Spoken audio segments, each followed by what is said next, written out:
report a disturbance at Acer Plaza? 10-4 dispatcher, verify address. It's Acer Plaza. Repeat, Acer Plaza.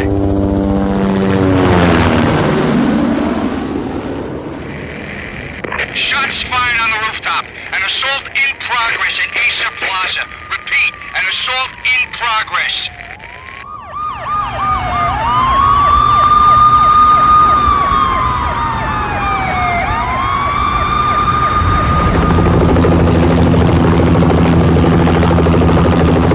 It's a war zone down here. 1085 dispatcher, need additional units. Additional units now. Officer in danger. Officer in danger. 10-5, please repeat. 10-5, all units, emergency. Officer in danger. Acer Plaza. Repeat, Acer Plaza, all units. They were all dead. The final gunshot was an exclamation mark to everything that had led to this point. I released my finger from the trigger, and then it was over. To make any kind of sense of it, I need to go back 3 years. Back to the night the Payne started.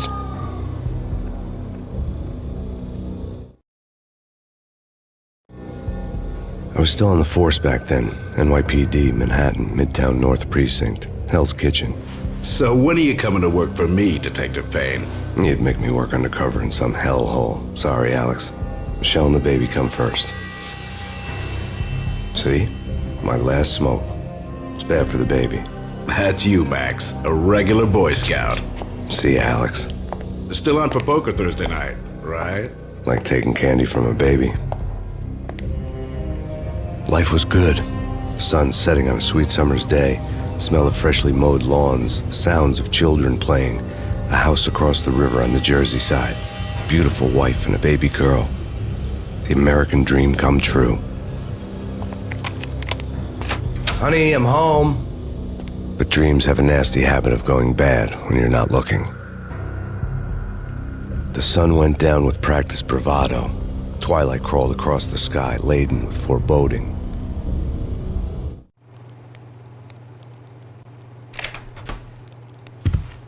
Michelle, honey, anybody home? I didn't like the way the show started. They'd give me the best seat in the house, front row center.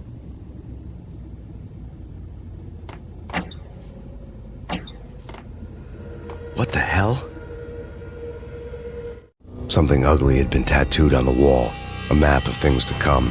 It was a poison syringe, a magic tag full of diabolical meanings.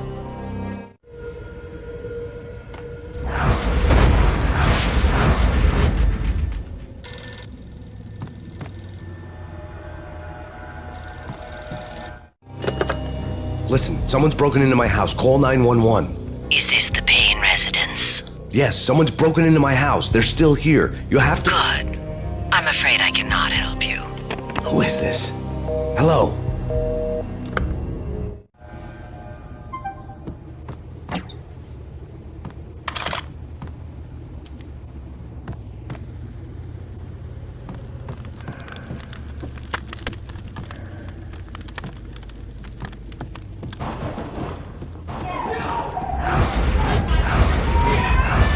Michelle!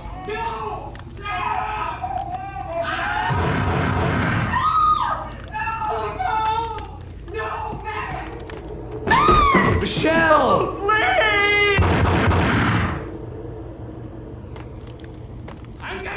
It's coming. Freeze! NYPD, drop it! Coming!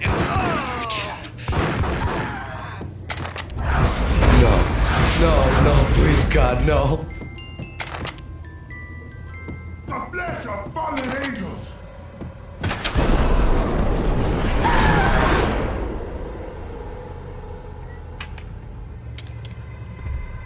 No, God, no, please, Michelle. Oh, baby.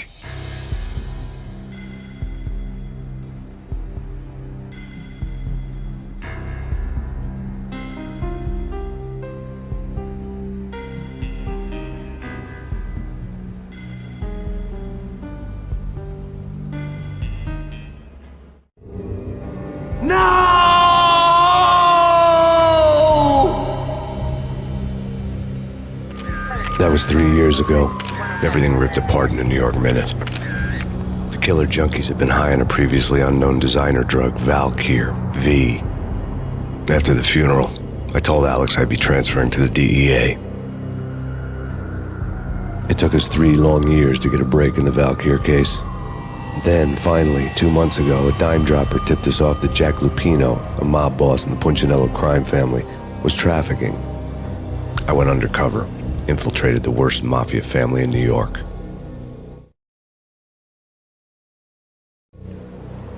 I came in from the cold and the dark. Outside the city was a cruel monster. I've been slowly working my way from the small time to the big fish, trying to get to the source of the drug.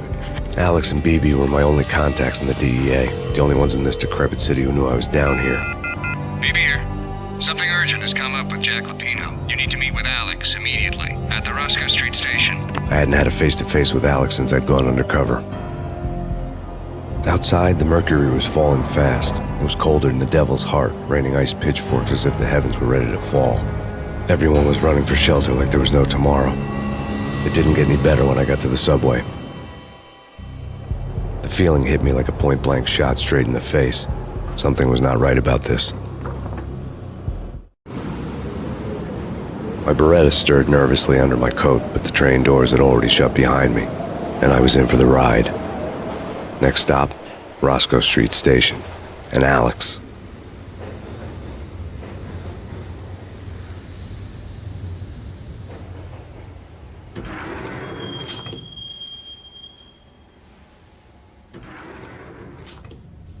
The station was drenched in gloom. Alex was a ghost, nowhere to be seen.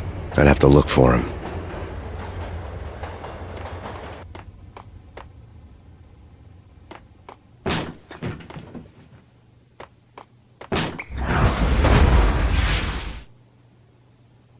Death was in the air at Roscoe Street. I'd have to find Alex fast.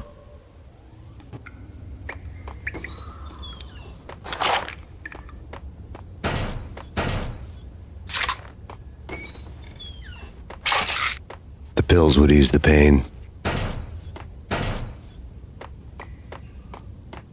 Wasn't Jake supposed to take care of this? He and Mickey are having too much fun taking care of the cop up. Hey!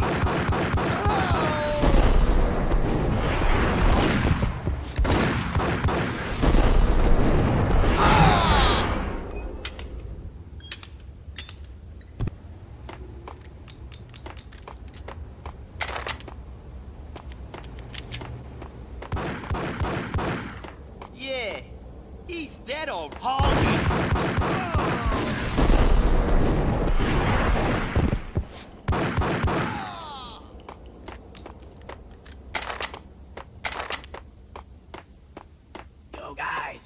Yo guys, hey, what the hell?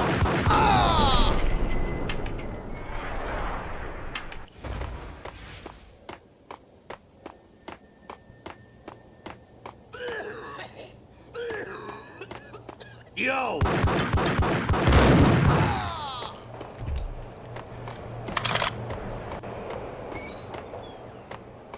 No way. Come on. Fine. Yo!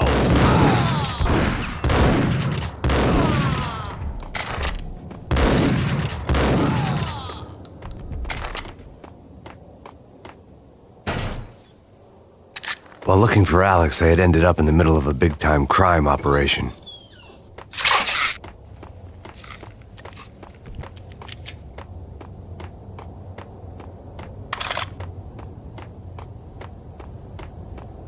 Kiss it goodbye.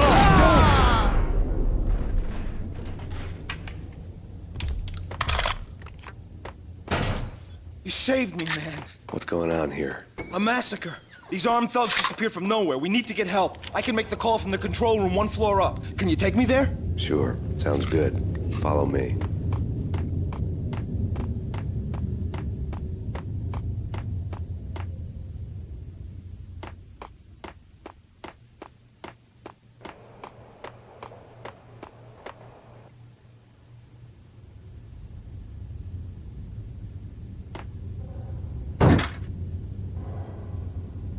Home free. This way.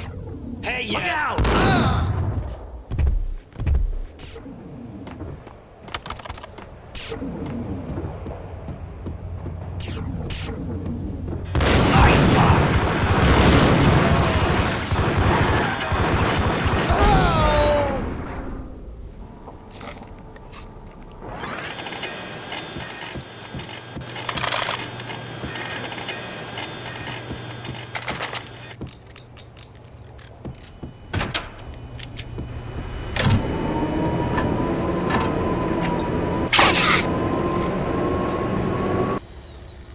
train lit up like a Christmas tree.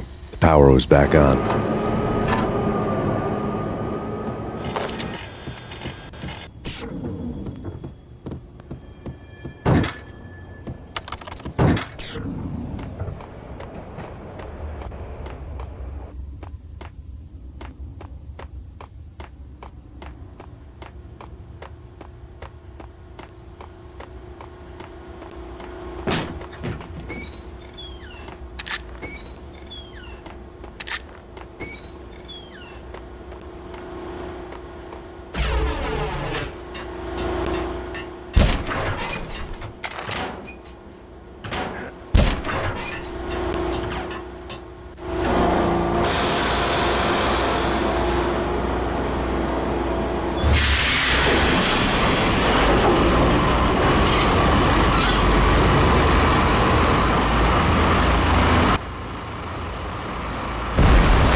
So much for being subtle. What the?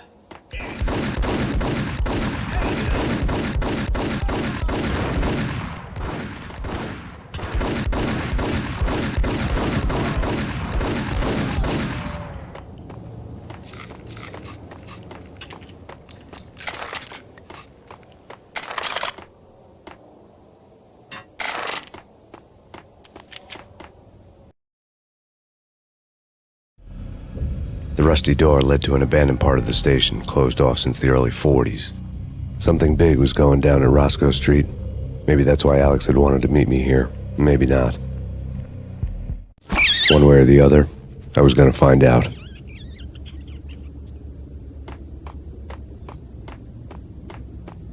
No way. What the hell?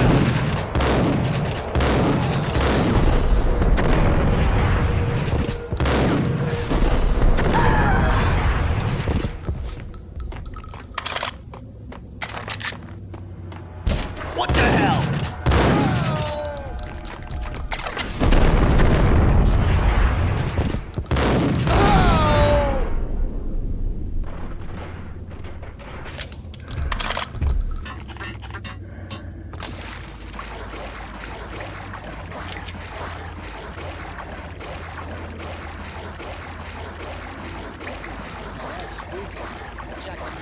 Yeah, spooky.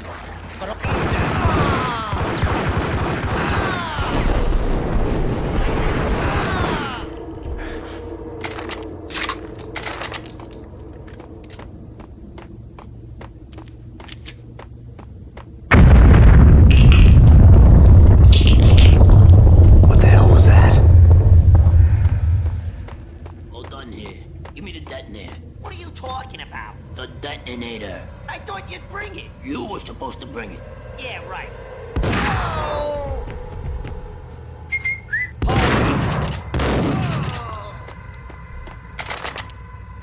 The door had been welded shut ages ago and the bomb was missing a detonator. Hold it.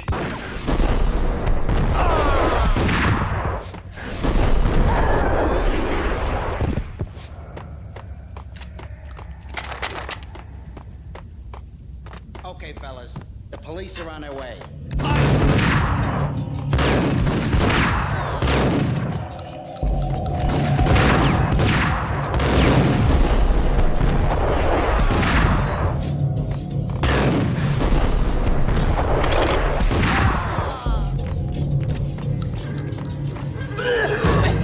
Hold it.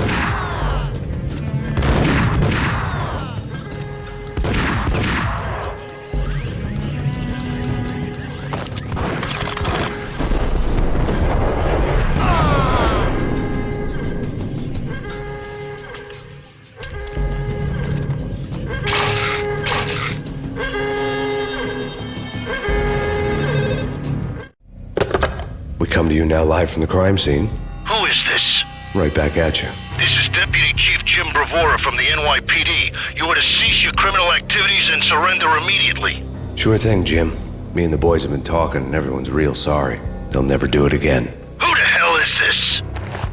Being placed at the scene of a bank robbery wouldn't have tipped the odds in my favor.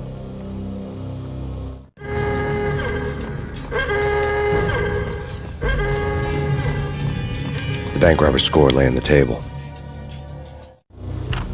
The bank robbers had been after Acer Corporation bonds. The Acer success story had recently been on every channel and on the cover of every magazine.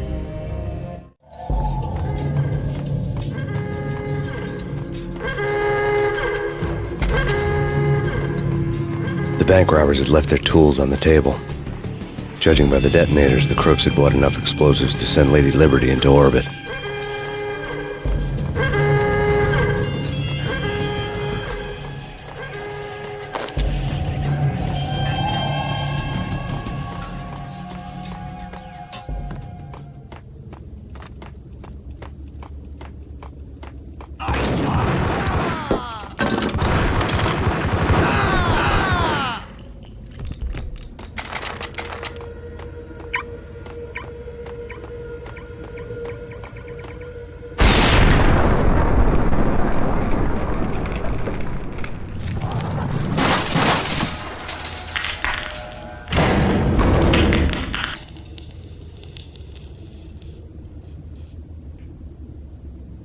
Hold it! Max, Jesus, you almost gave me a heart attack. I nearly shot you.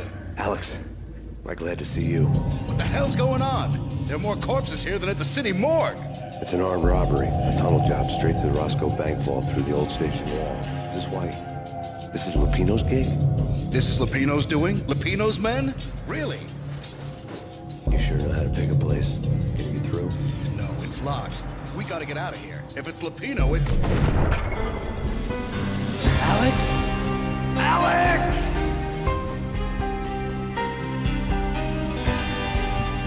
There was nothing I could do. He was dead.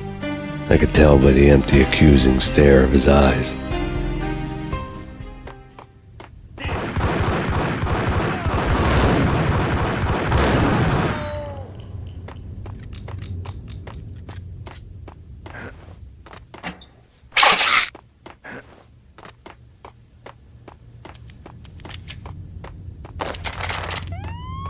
Let's get the hell out of here!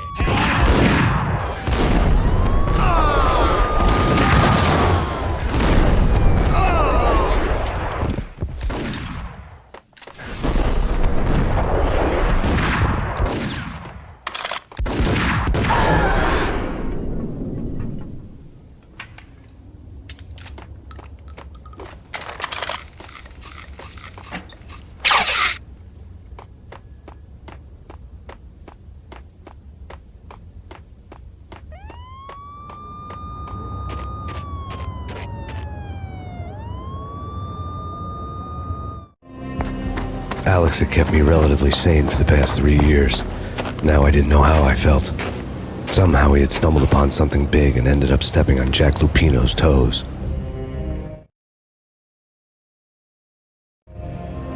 Lupino ran his racket of sex, drugs, and contract killings from a sleazy hotel in a slum block of tenements. The NYPD was closing in. I could hear the sirens. Their wail was a crescendo. Lupino thought he could get us by taking Alex out and leaving me to take the fall for it. All he had gotten was my attention. I went for the hotel first. It was a sad old thing with flickering lamps and faded colors, cheap mobster punks and tired-eyed prostitutes. I walked straight in, playing at Bogart like I'd done 100 times before. The place was run by a couple of murdering mobsters with shark smiles. The Finito brothers. Ladies and gentlemen, it's the Payne in the butt. Payne to the max. You're killing me. Did you make that up yourselves, or you get some wino downstairs to come up with it? Don't answer that. A rhetorical question. I got something for the boss. Lupino around? That kind of depends on who's asking. A friend or a junk squad plan. Don't answer. It's one of them, how do you put it, rhetorical questions. Lupino ain't here, but he said bye. Lupino wasn't in his cheap hotel. Instead, I ran into the Finito brothers. My cover had been blown, the door slammed shut behind me, and then I was dodging bullets like raindrops. Payne in the butt. Ha-ha! Payne to the max. Junk squad Payne. Got a ticket to Fargo City for you.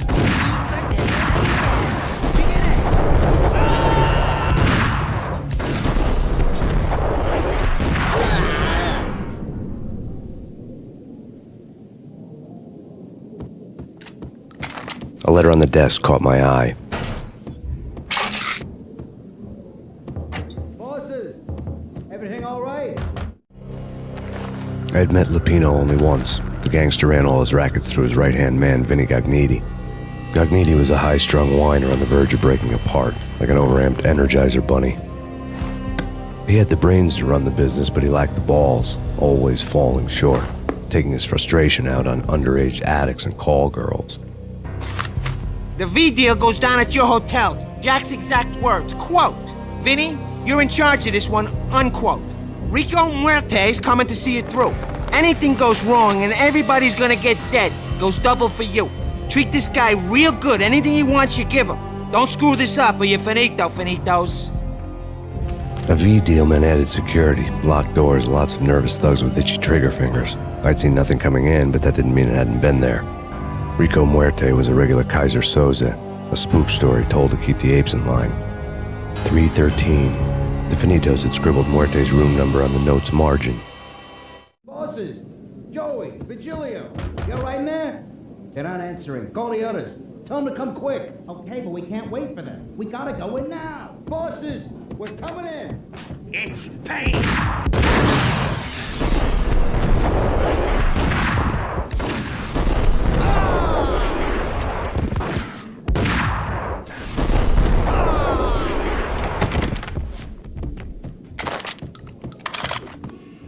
Getting out was not going to be easy. The staircase was locked and the elevator had been busted for a decade or more.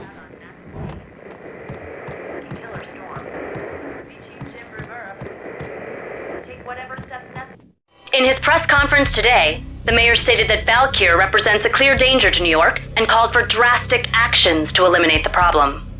On today's top story, the Valkyr crisis worsens with the murder of DEA Special Agent Alex Balder. Special Agent Balder had been shot repeatedly from a point-blank range. The gunman has been identified as Max Payne. The noose is sure to tighten around this fugitive criminal as more NYPD units join the search to apprehend him. I had just gotten my 15 minutes of fame.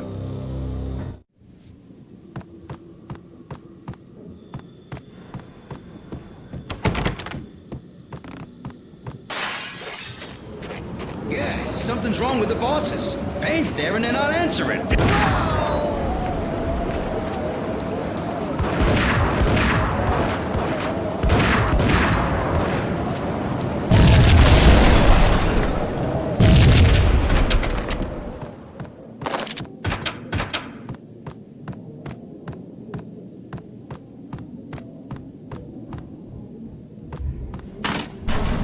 Hey! Previously on Lords and Ladies. Yo! Lady Amelia, Marquis Valentine asks for an audience. Thank you, Lawrence. My lady. My lord. And now, an all-new episode of Lords and Ladies, brought to you in part by Acer Corporation. V-head junkies could go off without a warning. I had to be careful. My lady. It's Payne! My lady, there is a matter of great importance I must bring to your attention. My lord, there is? Indeed, my lady, there is indeed. From the very first moment we met, upon that distant forest path... Gun him down! My lord, you should not speak so. But my lady, I must. My lord, no! This cannot be, this must not be. But why, my love, why? My lord, it is too dreadful. Do not force me to speak the words. My lady, I beg of you, I must know. I would rather die than not know. Yes, my lord, we should both be dead, for this shame is too great for the living. My lord, I am your long-lost sister. Piece of crap there!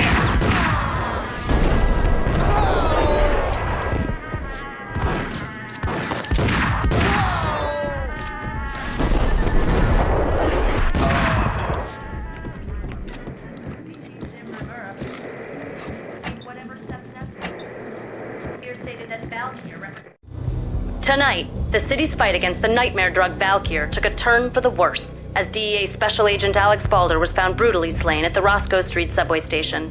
A suspect was seen leaving the site only moments after the shots had been fired, and the NYPD is currently in pursuit of Max Payne, a repeated felon believed to be armed and extremely dangerous. And now the weather. The worst winter storm in recorded history continues to pound the city.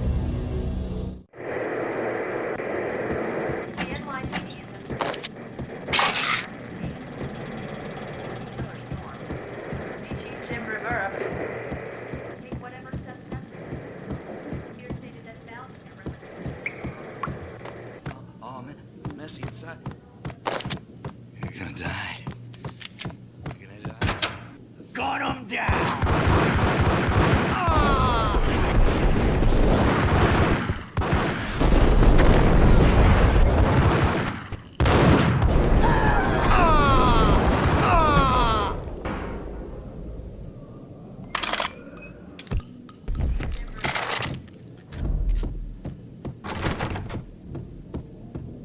I'd found Muerte's room.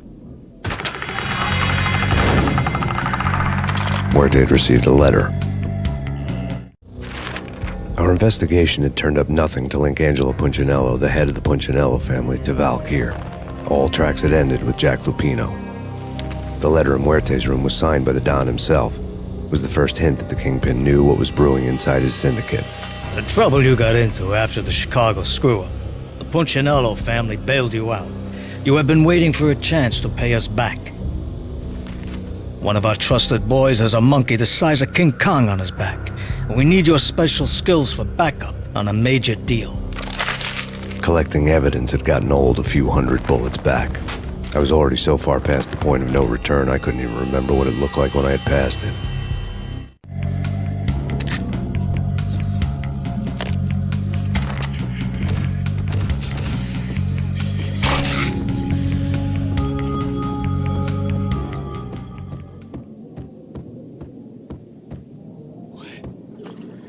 Yo! Whoa! Get away. Get away.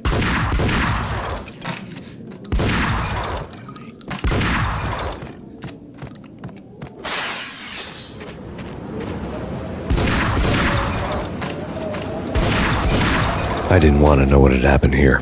It was not a pretty sight.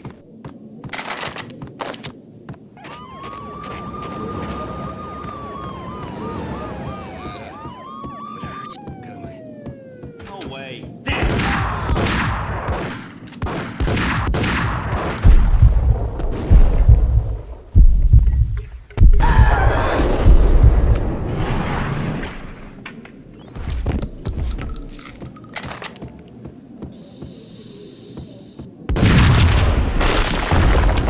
Hold it.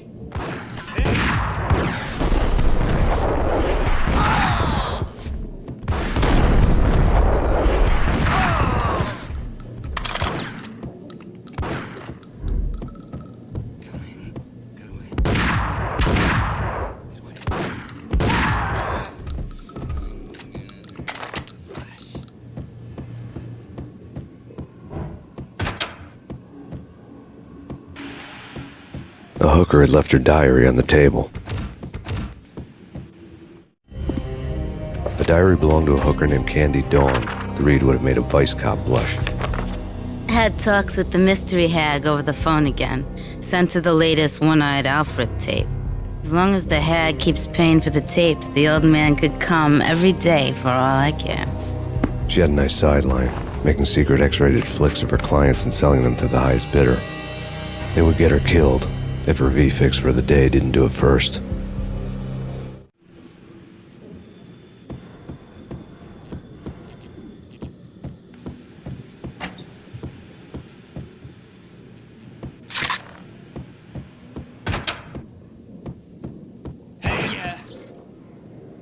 It's him. Go get him. No, wait. You go get him.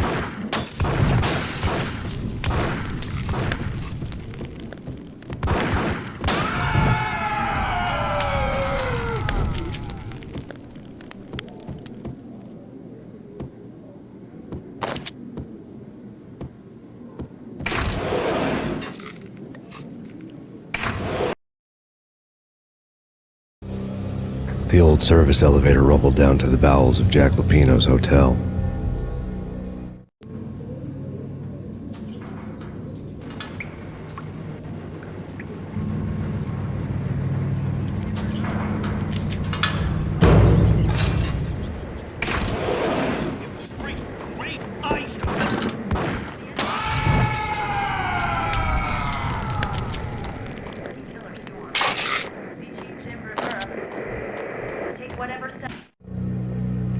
major storm warning is in effect in the whole tri-state area, as both freezing rain and heavy snowfall continue. Many roadways are already closed, and people are advised to stay indoors. The severe blizzard has ravaged New York for 3 days now, with no end in sight. We'd been snowed from the start in the Valkyr case. The forecast said there was plenty more where that had come from. But the snowbound city was on my side. Less chance of innocent bystanders getting caught in the crossfire.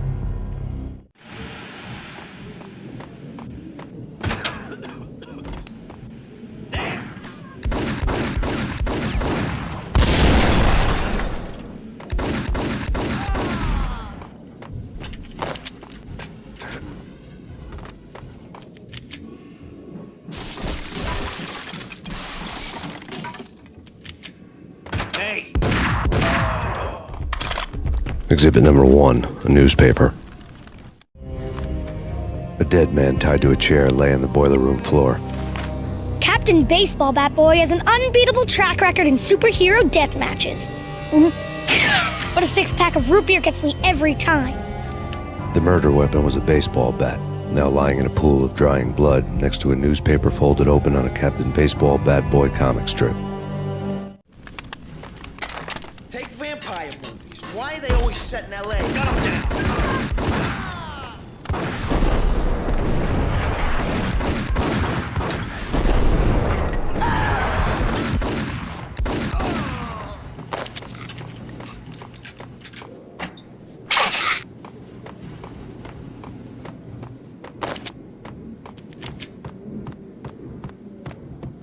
Chill with the guns. Trust me, you don't want to piss Muerte off. Gun them down.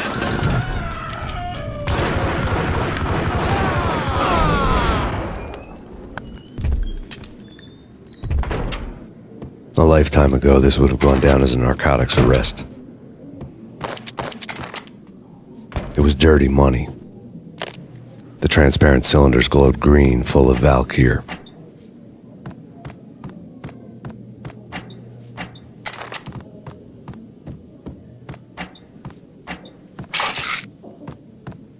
There was a key on the table.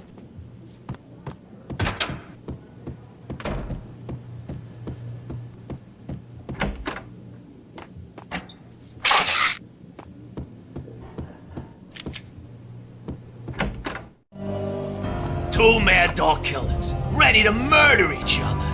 They step into the next room, and I'm thinking, now they're gonna do it. But no. They sit down in front of a TV and solve their differences with a kung fu fighting video game. I tell you, Candy, I was so depressed, I strangled them both with the video game cables. Oh, Rico, you're so bad. I am, ain't I? Rico Muerte, big-time hustler. Who the hell? It's that cop. Muerte went for his gun.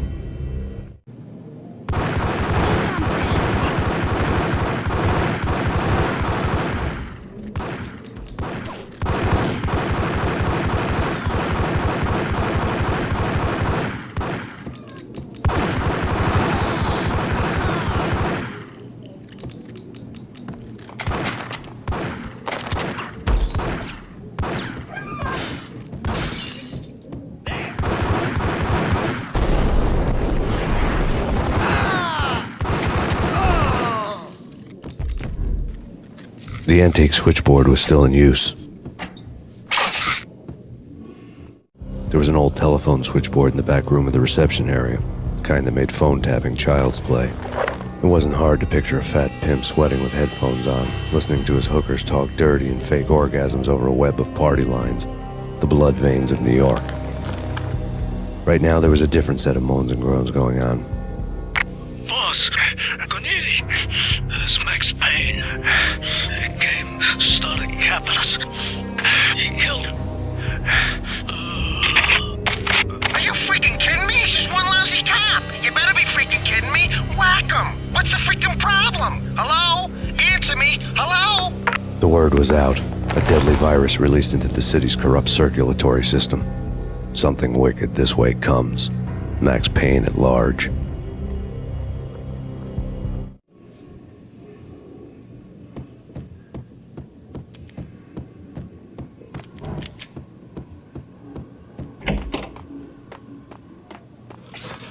What the hell?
Turn around, walk away, blow town.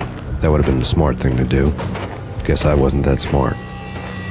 Lupino's tenement buildings were a seedy hangout for all kinds of sleaze. A liquor store, a pawn shop, a laundromat full of mobster bookies and loan sharks. The list went on.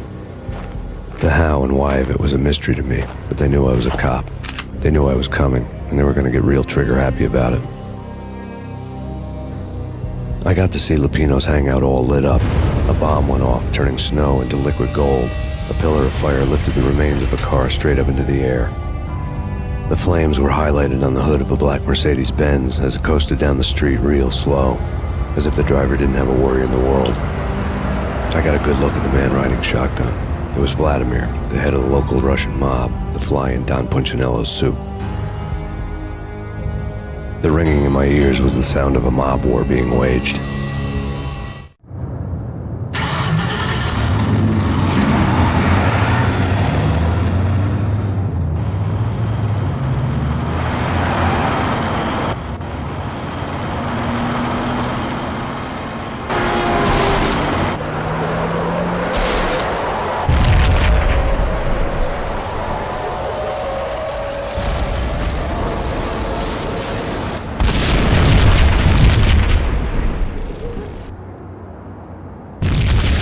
Another bomb exploded inside the closest slum building. It was a lucky break. The goons inside were spooked, but luck always came with a price tag. More bombs could still be ticking inside, and the cops would already be on their way. Jack Lupino's suite was on the top floor. At least it used to be, before the explosive makeover. I don't know, man. I don't know about this. What the hell?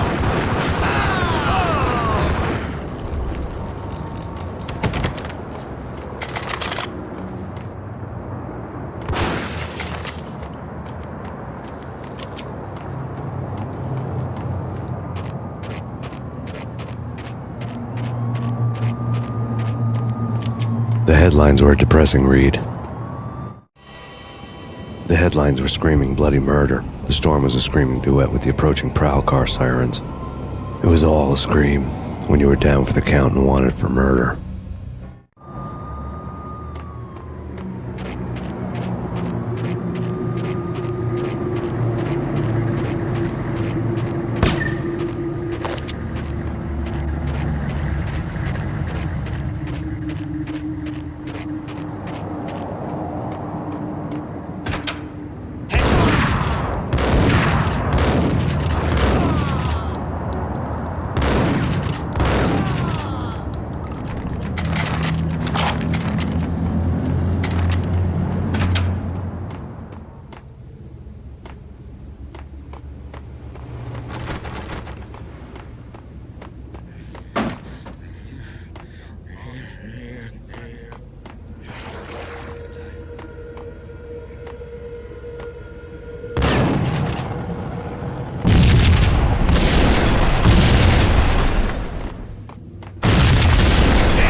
The whole building was rigged with explosives.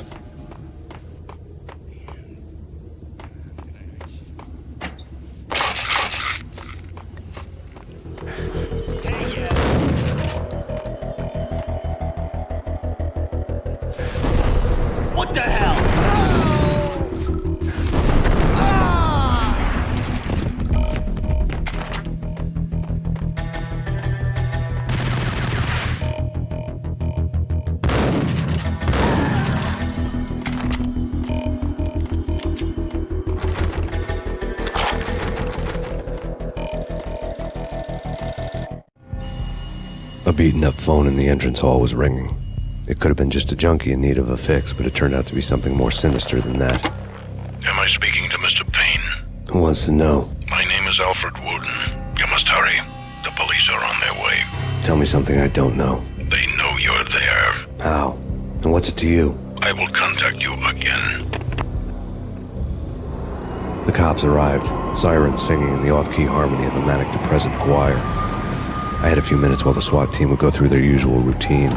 By the time they busted in, I needed to be long gone.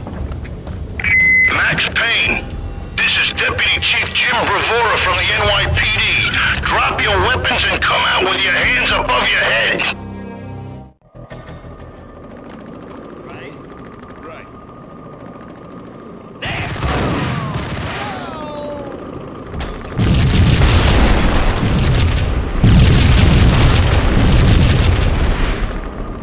Someone had left a letter. There was a key on the shelf.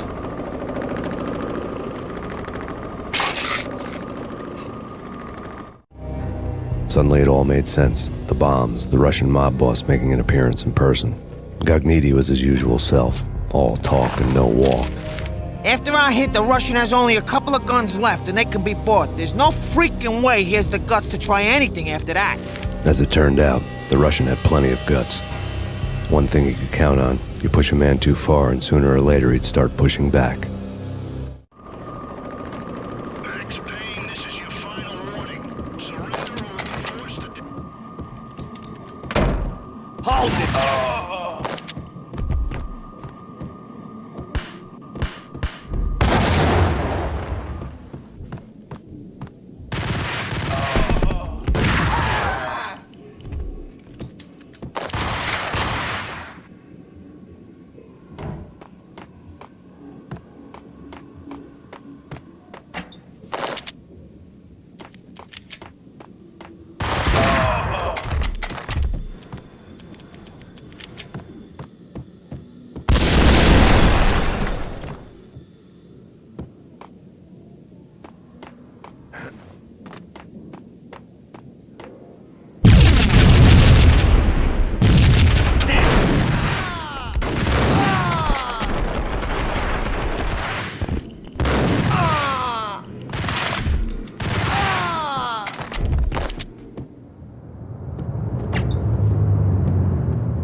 The bombs had destroyed all the stairs up to Lupino's office. The alternate route led there by way of adjoining rooftops.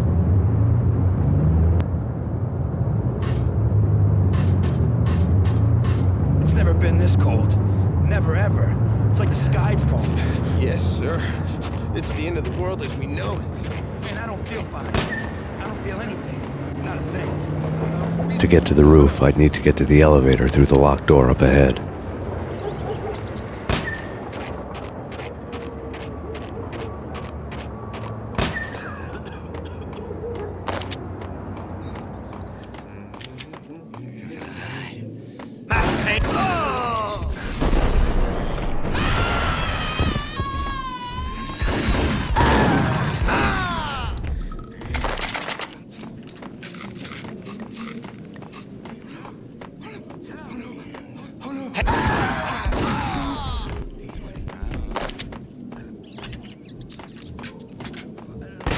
No, don't shoot. You know the clowns at the laundry? Me? No. You're no good to me then. What? No, the laundry, yeah. I know him, yeah. Get me in there. Okay.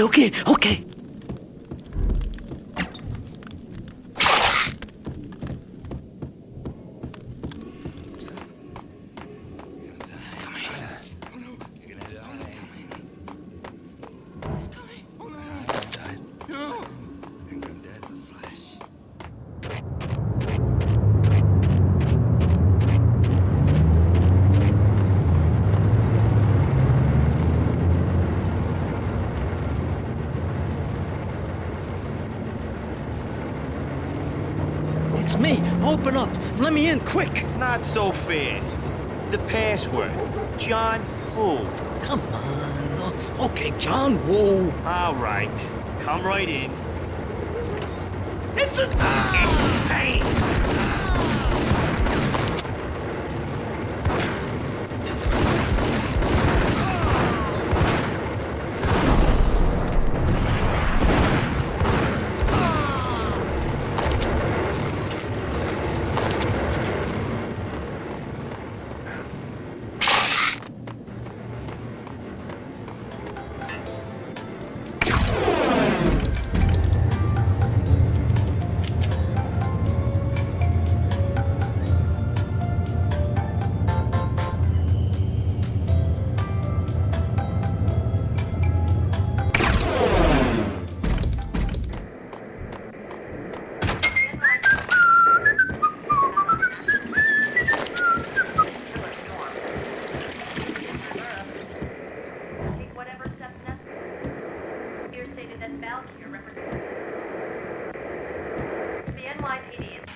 New York City is in crisis tonight, with reports of Valkyr-related gang war in the streets of the Bronx. Apparently, Max Payne, wanted for questioning in connection with the slaying of a DEA special agent earlier tonight, is waging a one-man war against his former partners in crime. Among the listed casualties so far are notorious mafia members Joey and Virgilio Finito, as well as Rico Muerte, himself a fugitive from the law, and a suspect for several murders in the Chicago area. The NYPD has been placed on full alert. A citywide APB has been put out on Max Payne. Deputy Chief Jim Bravura has promised to take whatever steps necessary to bring him to justice. What those steps may be remains to be seen. For NYCNN TV News, this is Kira Silver.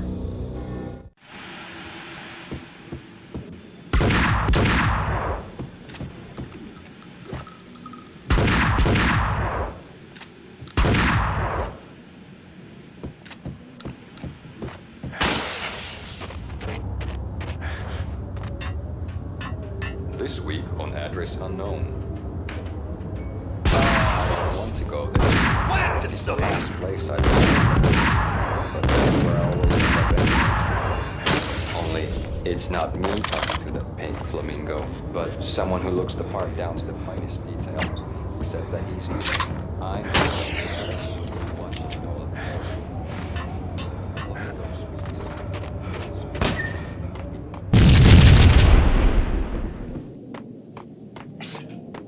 Red, blue, or green? It's always red or blue in the movies. So, green? No, not the green.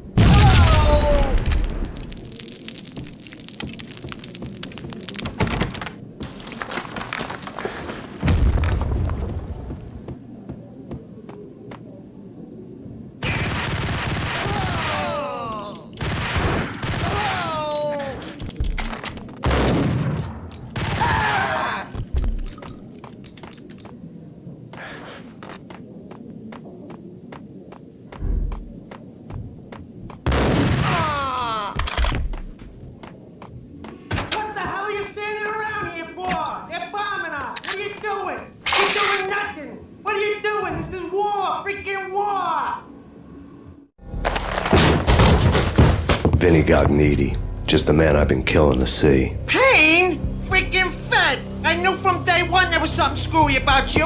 What do you think you're doing? You're a freaking cop. You ain't got squat on us. You can't just come in here waving your piece like it meant something. Yeah! Oh my God! Oh God, you shot me! Ah! You're dead, Payne! What the hell are you waiting for, you apes? Kill him! Kill him! With pleasure, boss. Gognitti bailed. I made like Chow Yun Fat.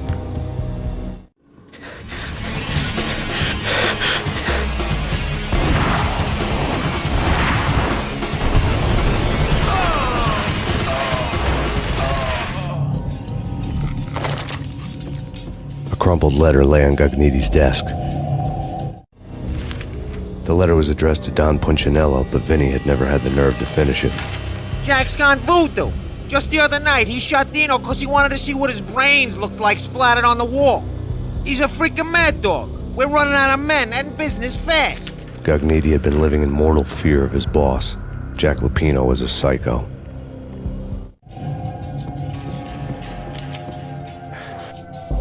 Vinny Gognitti was running scared. He could run, but with a bullet in his stomach like a broken bottle of Tabasco, he was quickly running out of time. He knew where his boss was, and I wanted to square things up with Jack Lupino. Gognitti would be moving fast. I don't know about angels, but it's fear that gives men wings.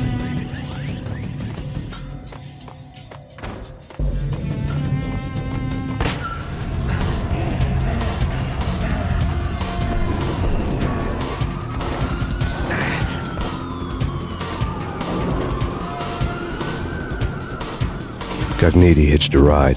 To catch him, I'd have to follow his lead.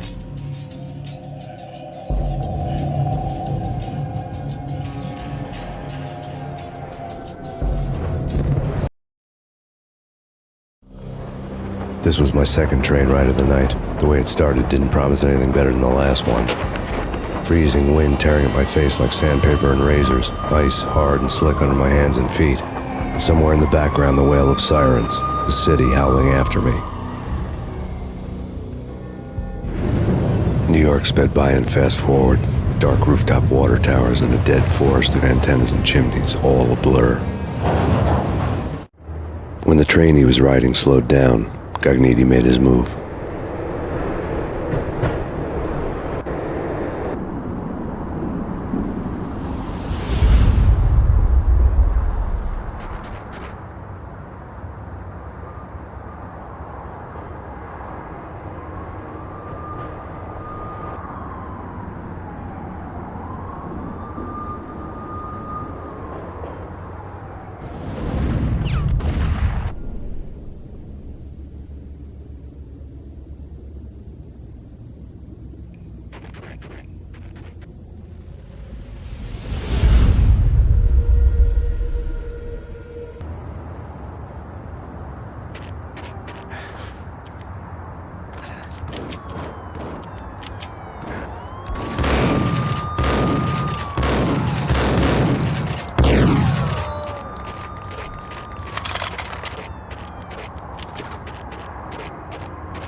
It's Payne! He's coming down the stairs! Shoot the bastard! Okay, boss, you got it. No problem. Hey! Hold it!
Payne has nowhere left to go. We are very close to capturing him. You'll get a full statement then. Right now, I've got better things to do, ma'am. That was Deputy Chief Jim Rivera from the NYPD with no further comment at this time.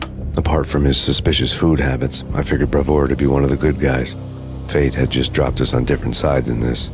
But when it came to capturing me, he was way out of his league. I had already ditched the cops a couple of rooftops back. For now.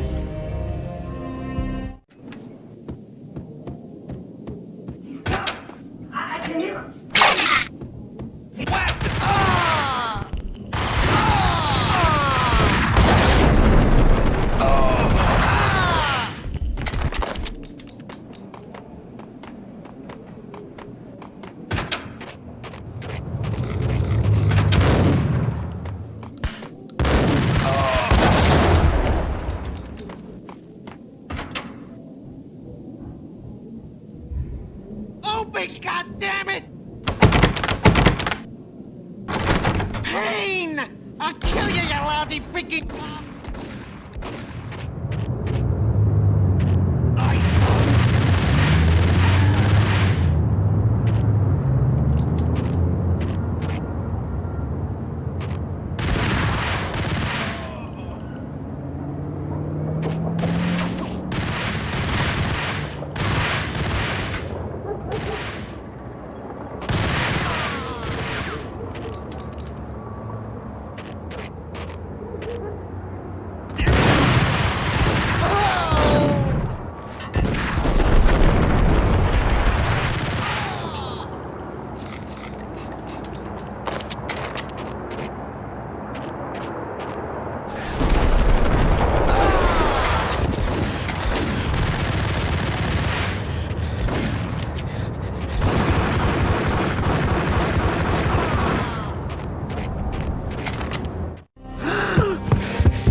Gognitti ran out of steam in a dead-end alley with steam boiling out of the sewer grates like all the fires of hell were burning high beneath us.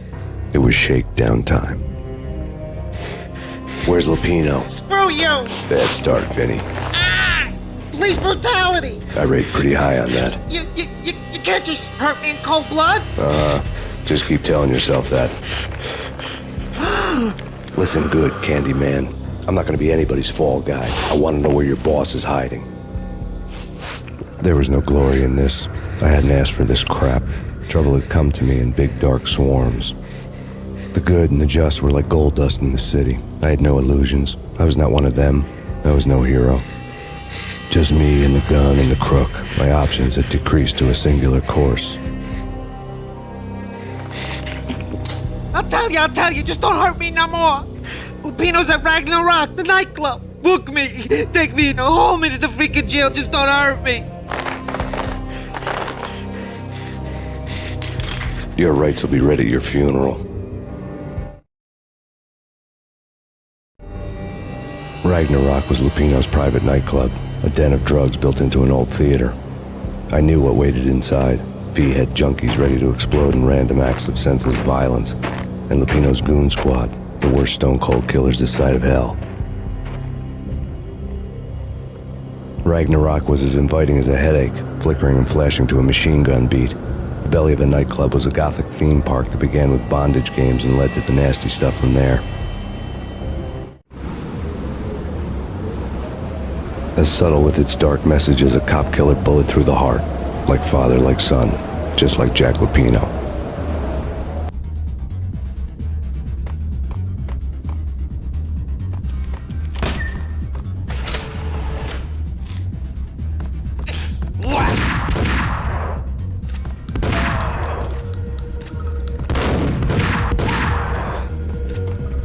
The book had never been a bestseller.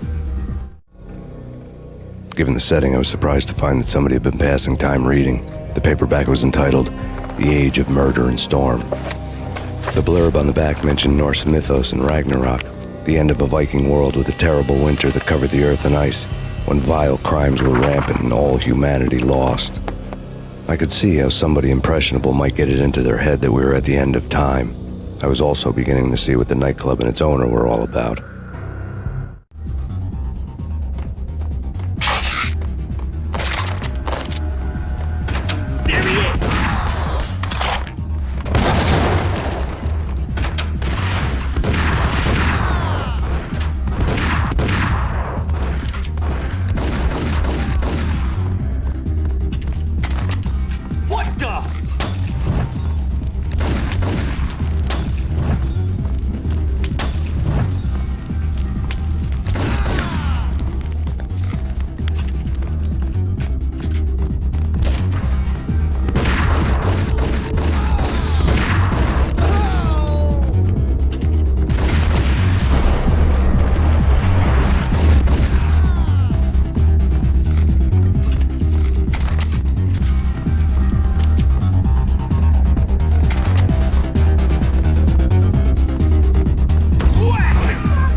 books on the occult had been piled on the table.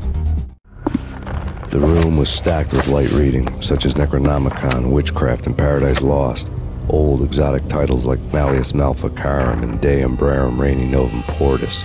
Books with pentagrams on their covers, all dealing with the occult and the infernal, lying between stacks of horror videos and a couple of Ouija boards. The only thing I could take seriously was the thought of Lupino taking it seriously. He had been spending a lot of time getting intimate with the guy downstairs.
The backstage area led to Lupino's inner sanctum. The hot air inside was like an invisible wall, thick with incense and something else, a sickly sweet smell that made you gag. This was the rotten core of the Big Apple. Lupino lurked somewhere ahead, like a spider at the center of his web, waiting. The vapors in the air started to make my head swim. Torn pieces of a letter lay scattered on the sofa.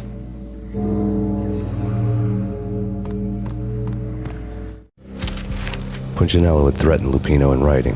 The note had been torn to pieces, bloody fingerprints all over them. Don't want you to think that one of my boys is not playing with a full deck. Shape up, Jack. We are running a business here. I'd hate to send the trio to strong-arm you. The trio were the Don's notorious henchmen. It was obvious that Lupino hadn't been intimidated by the threat. Lupino's notes covered the table. Jack Lupino was crazy, all right. The table was scattered with notes of demented arcane nonsense written in rusty blood, a mishmash list of demons, devils, and dark gods evoked.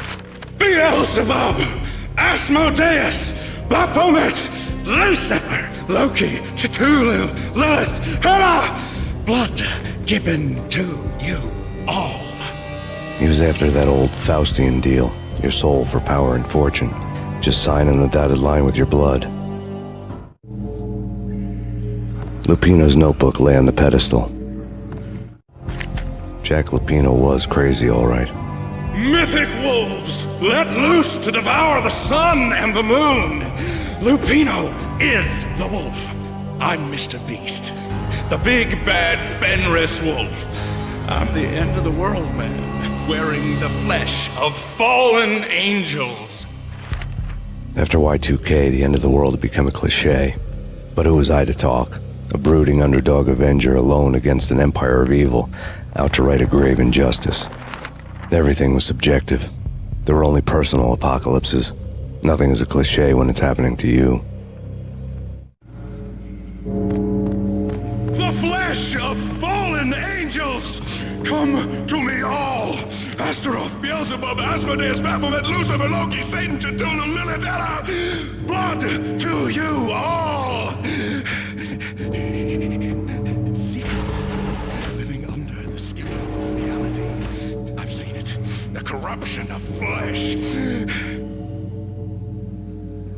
Oh! I'm the wolf! I am the wolf! It's close. It's coming. You have come. The witness to the end of time. It's now! I will rise to her side! I don't need the words! I'm beyond the words!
had known there'd have to be a catch in it somewhere, and this one was the Empire State Building of catches.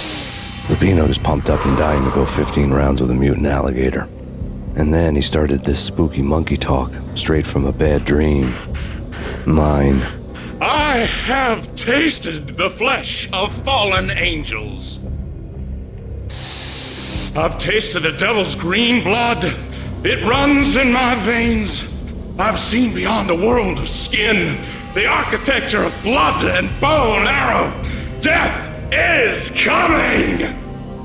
She is coming, and hell follows with her. This is the twilight winter. I am ready to be her son. Her time is now, and all who stand in her way must die!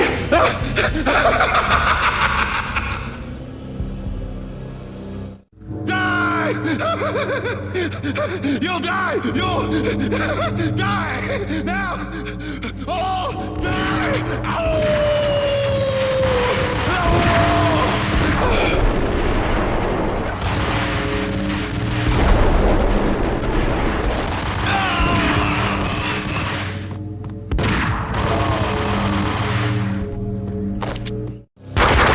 When Lupino finally went down, I wanted to make real sure he'd stay that way. V was a bad monster. Turned them into friggin' zombie demons from outer space. I think he's dead already. Huh? And that's when it happened. But dead or not, you've got the wrong guy. In stepped this knockout femme fatale holding a gun to my face. I returned the favor. Lisa Punchinello. Lisa Punchinello was the Don's wife. Mona Sachs. Lisa's evil twin. Your safety's off, evil twin. You might hurt someone with that gun of yours. Lisa's the damsel in distress. I'm the professional. I'd blow you away without batting an eye. Sure, and you can check out my credentials splattered all over this joint. Jack couldn't have framed you. Not the state he was in. We're after the same slime bag. Angelo Punchinello's the one who murdered your friend and framed you with it. You know this for a fact. I've got my sources. I don't have a clue these days. I just shoot them as they come. Who put a contract on the Archfiend? This one's mine. I hate the guts of that sadistic wife-beater. Why not pool our bullets for this one? I thought you'd never ask. My finger was starting to twitch. How do you like your whiskey? I'm easy, as long as you don't try to slip me a Mickey. You're a real angel, Max. It was good stuff. Tasted sweet as honey going down. Nothing personal. Can't risk you going berserk and getting Lisa killed.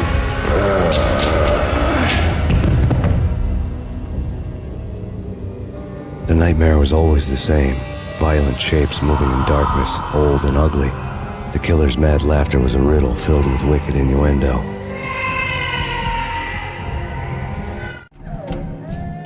Somewhere, the baby was crying.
should have known it when we found you snoring next to Lupino's corpse.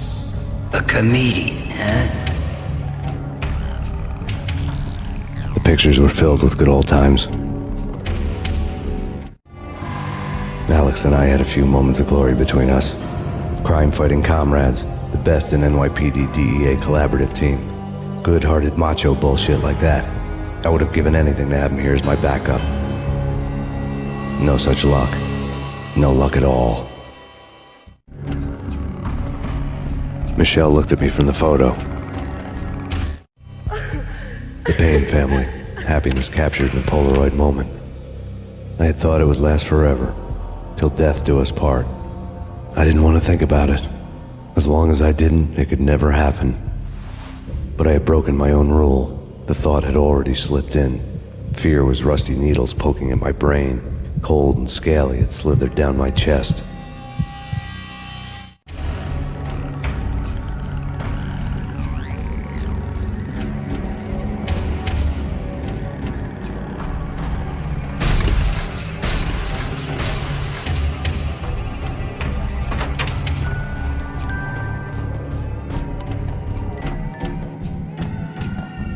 I really love to watch cartoons. Captain Baseball Bat Boy's my favorite.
No, please God, no.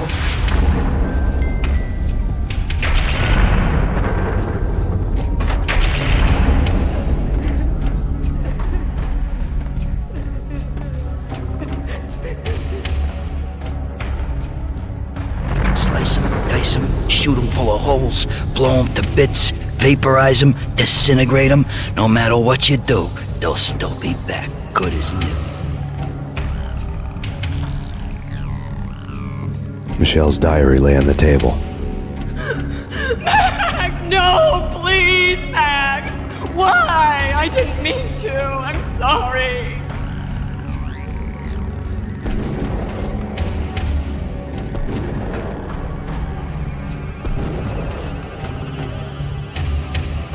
Murderer! You killed her! Nothing like that ever happens in the real world.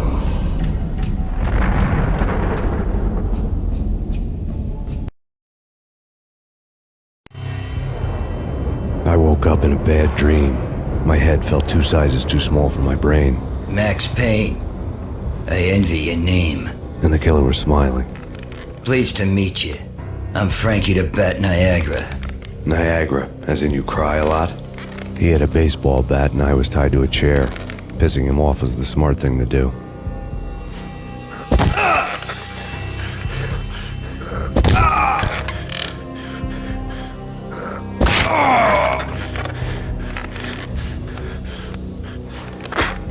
Nothing wrong with a little laugh now and then.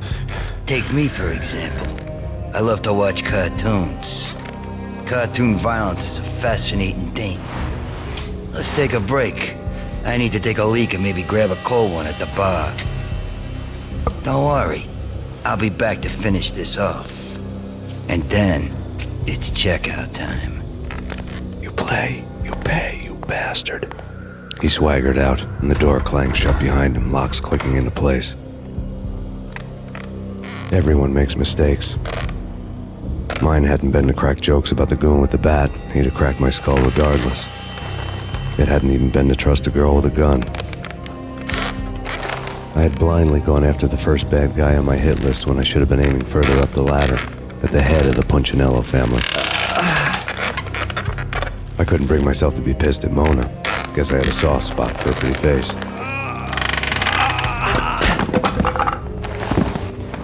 But when somebody decides to play baseball with your head, you tend to get sore.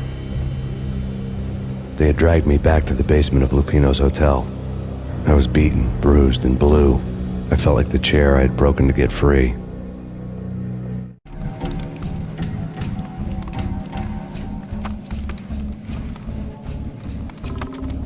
All I had was Niagara's bat, sticky with my own blood. Without a gun, I'd be no match for Frankie's men. I'd have to play hide and seek with them. It's Frank. What the?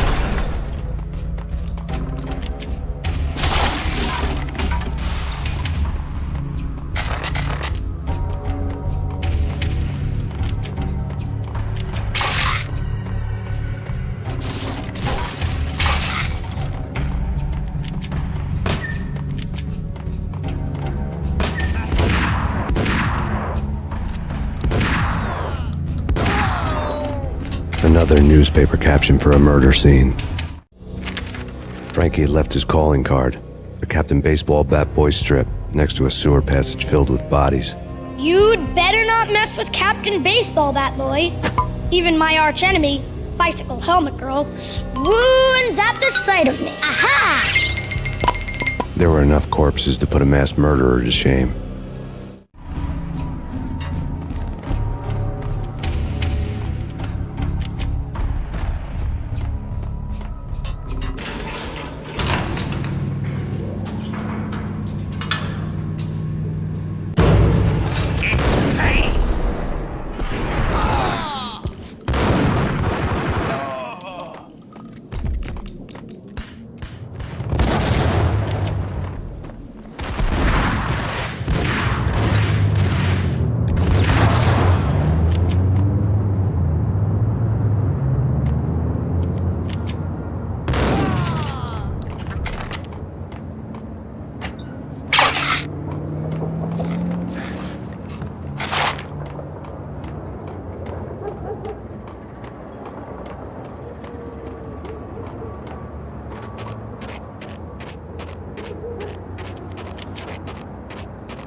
Things were fast going from bad to worse.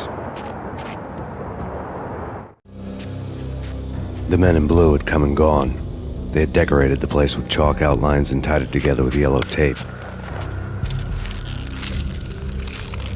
The cops who had stayed behind were dead. Frankie, his boys, and I had the place all for ourselves.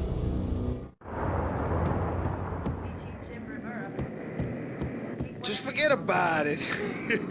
Just forget about it. Hey, just forget about it.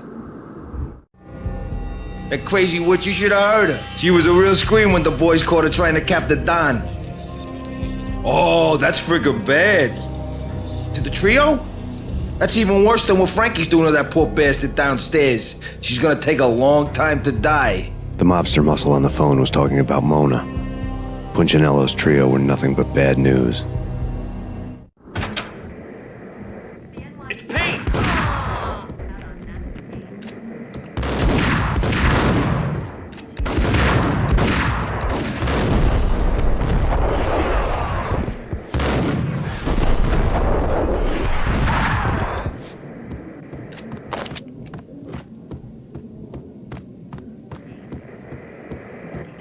evidence that Punchinello didn't like me much. The fact remains that all the victims so far identified in the Ragnarok shooting have been known criminals, many of whom had large doses of V in their blood. Reliable sources say that Max Payne was also among those killed, although no body has been recovered at this time. Reliable sources. That meant somebody thought the Mafia had me, didn't want the cops snooping around anymore. The body would be delivered to them barely recognizable. Case closed. Don Punchinello had the power to be that reliable source, which was no news. But his news was old news. Framing me hadn't been enough. Don Punchinello had put a hit on me. He wanted me dead, and it had been important enough for him to give written instructions to Frankie about it. Max Payne should die like a dog for the trouble he's caused. Frankie, I know I can trust you to give this matter the dedication it needs.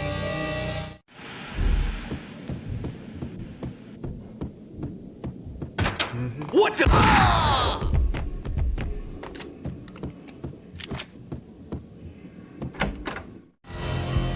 The hotel bar was fast developing quite a history. True to his words, Frankie was there, having a beer. Jesus Christ. How the hell did you get loose? Got bored waiting.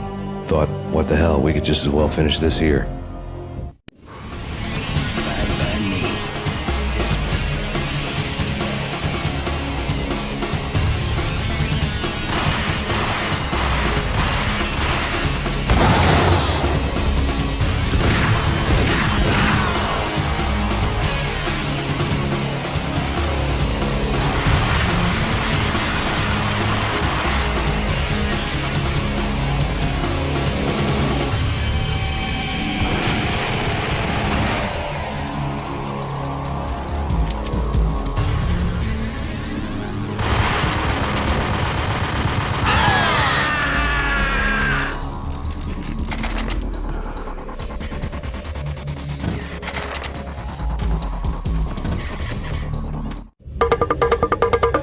Thank you. You've been a lovely audience. Had enough? I don't play with girls anyway. Unfair! I spotted the tail as soon as I left the hotel. A big black Mercedes. I had seen the car before. That time it had heralded impressive explosions. Vladimir was back. Bang! You're dead, Max Payne. I might have laughed if I remembered how. What's this supposed to be? Cops and robbers? Look, you want something with me? Get in line. Peace, man. Relax. You know you are a real news item. Armed and dangerous. I am going to make you an offer you can't refuse. I've always wanted to say that. It's a bum rap. I've been framed. That's a moot point. Whatever you did or did not do, I'm sure you had good reason for doing it. Want to hear me out? I'm listening. Punchinello messing with V is bad for business all around. But that's not all. There is this guy, Boris Stein, used to pull jobs for me. He's the captain of the cargo ship Charon. Now the bastard turncoat has gone over to the other side, Punchinello's.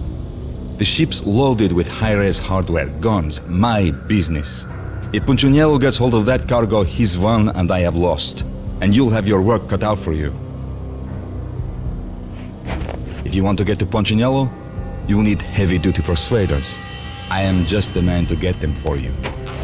Change the ship back under my flag, maybe pop 2 in the traitor Dime's head while you're at it. You'll get enough guns to start the apocalypse. You in or out? Let's get this show on the road. Vladimir was one of those old-time bad guys with honor and morals, which made him almost one of the good guys. None of us was a saint. The Brooklyn riverfront was a maze of rusty containers, sharp-boned cranes looming up from the snowstorm. On a night like this, you couldn't help but think of the dark army of dead men sleeping with the fishes, cement shoes in line. No Minotaur lurked in this labyrinth, but somewhere out there, on the clanking deck of his cargo freighter, the skipper of the Chiron was waiting, like the ferryman of the river Styx.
I doubted the letter was a receipt.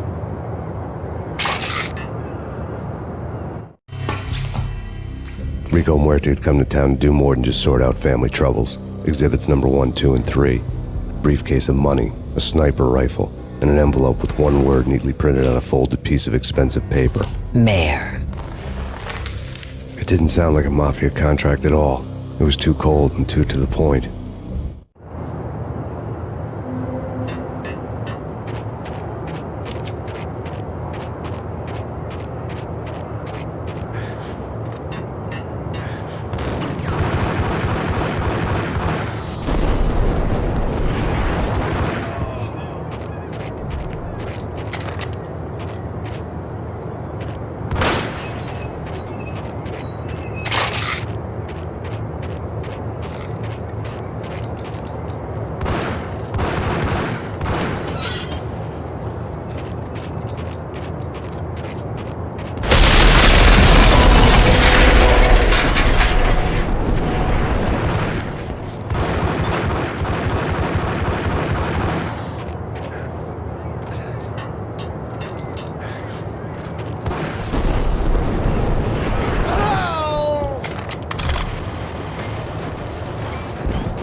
I had found Boris Dime's ship.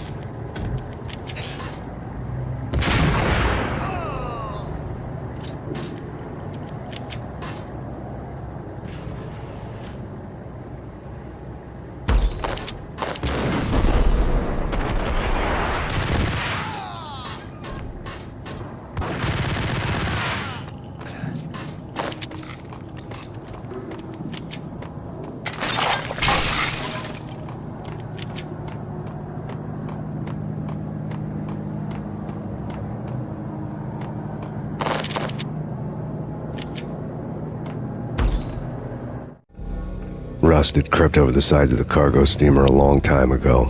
Boris Dime would be on board. I'd have to smoke half of his crew to even get near the gangplank. The guns were probably being kept in the hold, buried amidst the rats and oily water.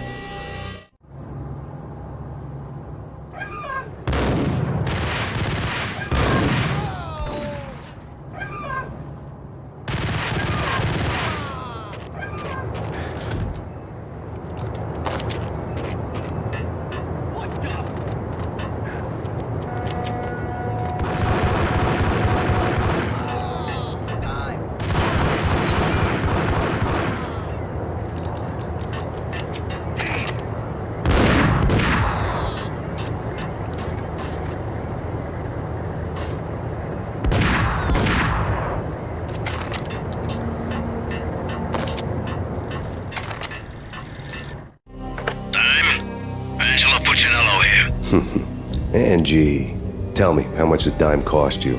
I bet it was more than his name. Max Payne. Right the first time. You're dead, punk. You sure you're not confusing me with Boris here?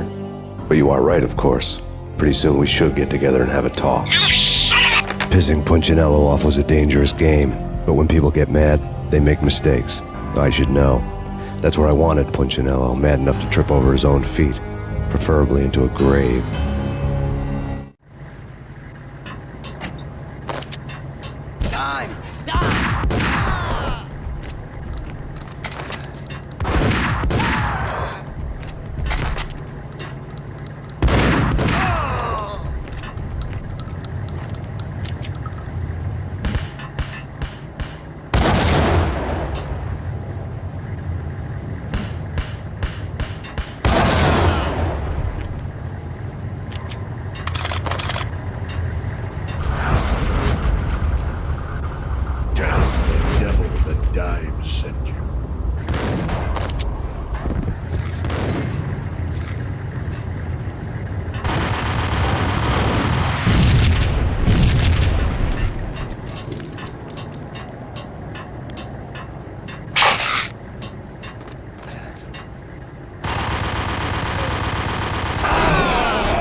Anybody who says different is calling me a liar.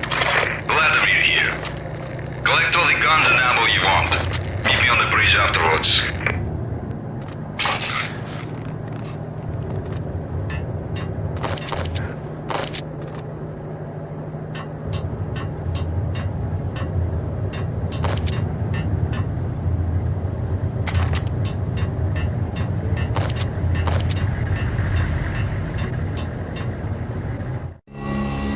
Did you get everything you need? Check. I owe you. Anything you need. This is my solo. When I'm through, Punchinello won't be anybody's problem anymore. Clear as vodka. But anytime you get between a rock and a hard place, just whistle. This could be the beginning of a beautiful friendship. You really get a bang out of this big-time gangster act, don't you? Even with all this firepower, I figured I couldn't get to Punchinello at his manor. I could only hope that he wouldn't pass a chance to hear me beg, to see he's won. This is Max Payne. I want to cut a deal. Payne, you're a dead man. That's what everybody keeps telling me. I got your ship and her cargo. I want to meet. No pain, no gain. Capiche? You restaurant? Yeah, I know it. 1 hour. Punchinello's restaurant had seen better days. Snow was falling like ashes from post-apocalyptic skies, but that was outside. Things would soon get hot in the Don's restaurant. I knew it was a long shot, Angelo Punchinello actually showing up, but there was no crime in hoping.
Punchinello was burning to get me.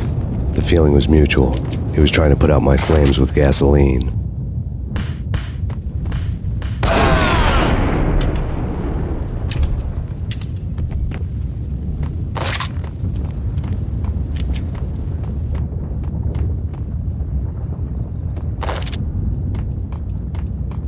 The mobsters have been guarding a real treasure. The way out of this disco inferno.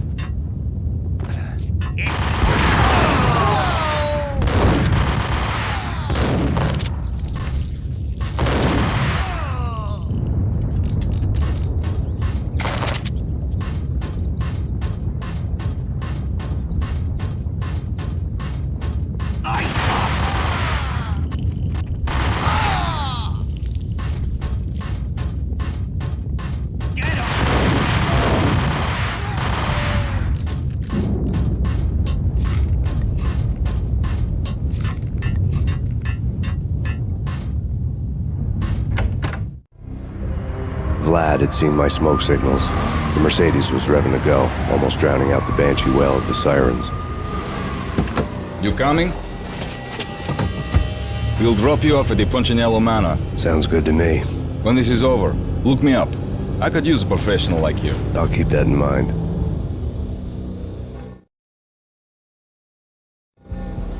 The night groaned with cold. The garden lights flickered nervously. In their light, the falling snow was dead white before the darkness ate it up. I had heard the stories. The trio were mad dogs. They'd have hung the heads of their enemies over the manor gates if the capo had only let them. Punchinello wanted Payne. He'd see the pain. The trick in my situation was that there was no trick, no matter what the movies tell you. No rules, no secret mantra, no roadmap. It wasn't about how smart or how good you were. It was chaos and luck. And anyone who thought different was a fool. All you could do was to hang on madly, as long and as hard as you could. Someone had graciously left the back door open for me and killed the guards. My money was on Mona. I knew the trio would be standing between me and Punchinello. I had read their rap sheets, thick as phone books. No one would be walking out of here alive.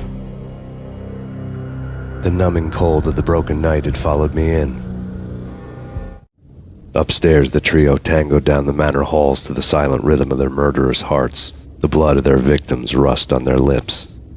Vince Mugnano, Pilot Providence, a.k.a. Big Brother, and Joe Deadpan Salem. The pistol was a frozen lump in my hand, piercing the skin, gnawing me to the bone. In death, the thug had been promoted to messenger. Someone hadn't enjoyed the Don's hospitality. Someone with a flair for the dramatic. Someone who had let herself out of a locked cell and past a couple of armed guards. My thoughts were on Mona again. I could only hope she was a good enough gambler to walk away while she was still winning, before she'd run into the trio.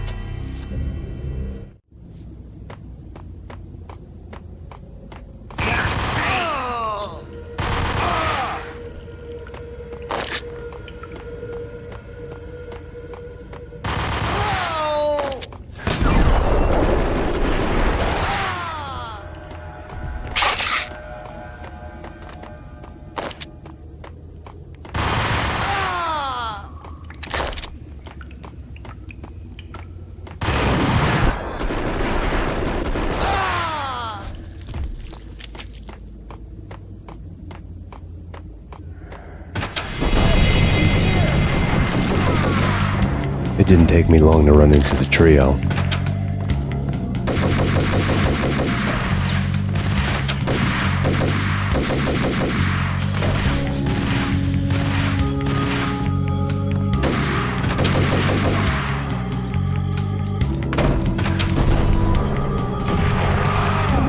One down, 2 to go.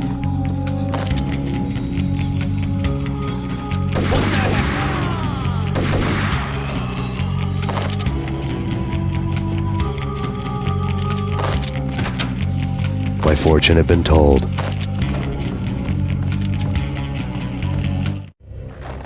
The word on Lisa Punchinello was that she was a bit of a witch.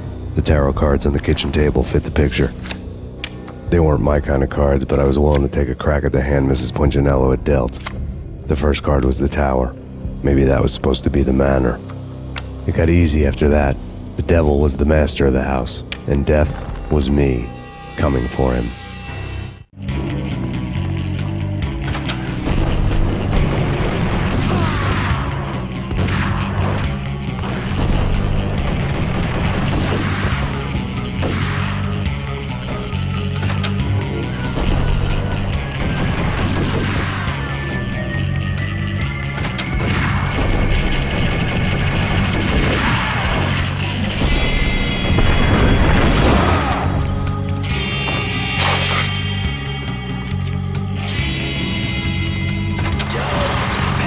Take care of him. I want him dead.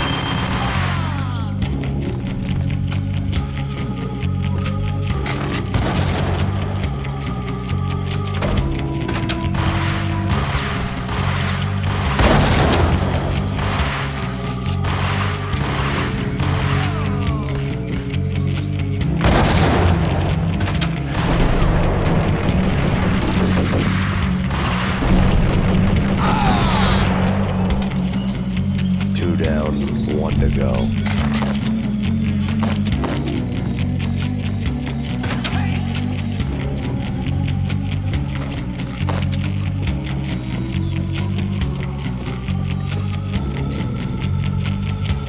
Don't stop at him! This will stop anything coming.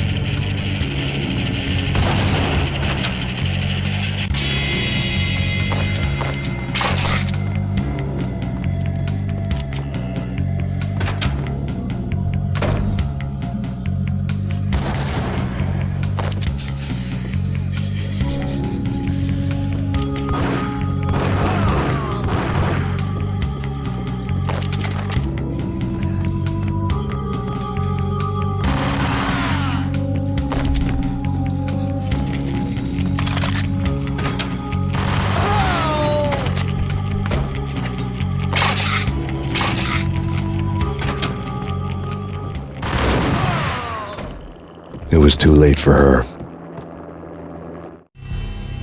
You're a real angel, Max.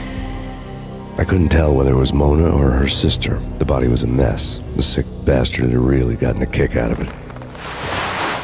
Seeing her lying there got me thinking about another woman's body on another bed. Got me thinking about a fallen cradle.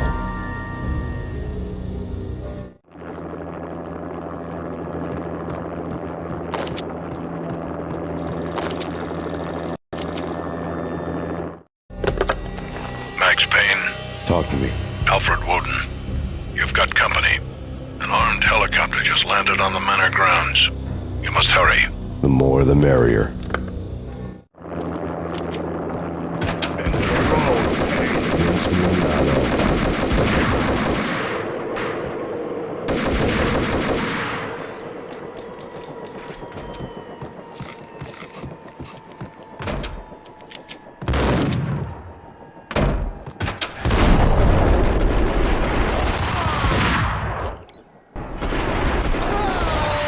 Punchinello's trio was done for.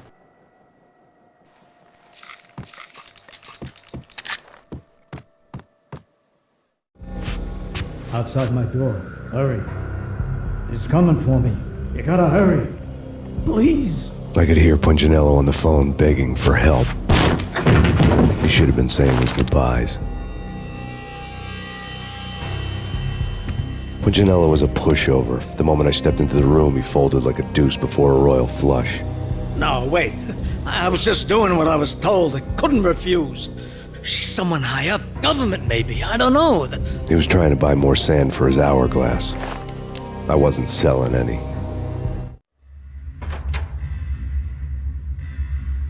No, I told him nothing.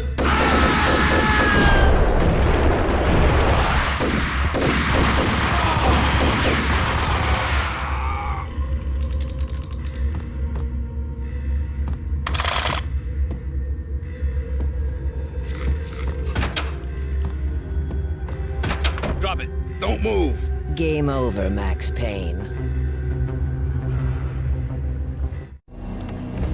I could tell when I was outgunned. It was time to take another beating. The mystery witch was a real barracuda. Trouble on dagger heels, a smoking assault rifle in her hand, and an army of killer suits behind her. How sweet. I get to kill two birds with one stone. Sooner or later, it was going to catch up with you. Mr. Payne, it's time to show you the benefits of my brew. Be a good boy now. You'd find that Lady Luck was really a hooker. You were fresh out of cash.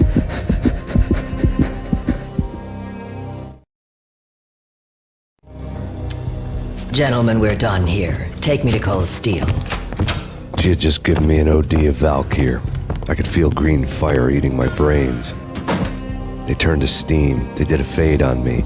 I'd never had a chance. The witch had got me just as sure as if she put a gun to my head and pulled the trigger. The shadows rushed me, bruised mugshot faces hungry for revenge. They knew my weak spots and closed in for the kill. The floor turned into a vortex of green blood.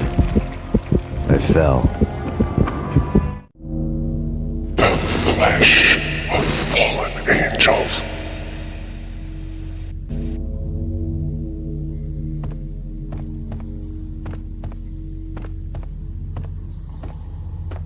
Who's there? Max?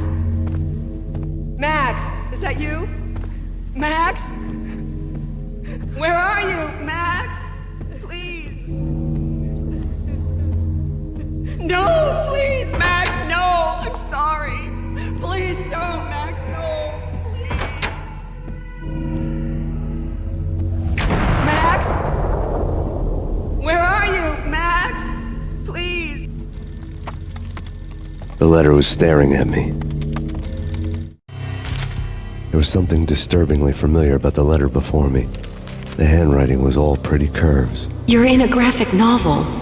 The truth split my skull open, a glaring green light washing the lies away. All of my past was just fragmented still shots, words hanging in the air like balloons. I was in a graphic novel. Funny as hell.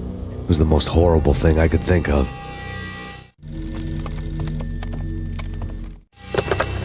Bartender is shiny stuff and dreams are made of stooped necromancers. He sings like a banana wrist, having strayed too close to the constellations on their shaved skulls. There was a bad line in the prank call. Someone spouting insane babble. I couldn't make sense of it. But I had an overwhelming sense of deja vu, and the caller's voice sounded oddly familiar.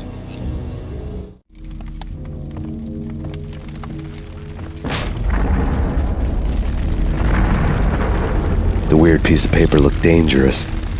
There was something disturbingly familiar about the letter before me. The handwriting was all pretty curves. You're in a computer game, Max. The truth was a burning green crack through my brain, weapon statistics hanging in the air, glimpsed out of the corner of my eye, endless repetition of the act of shooting, time slowing down to show off my moves, the paranoid feel of someone controlling my every step. I was in a computer game. Funny as hell, it was the most horrible thing I could think of. Don't lose it. It's Valkyr. The drug. Snap out of it. Try to remember.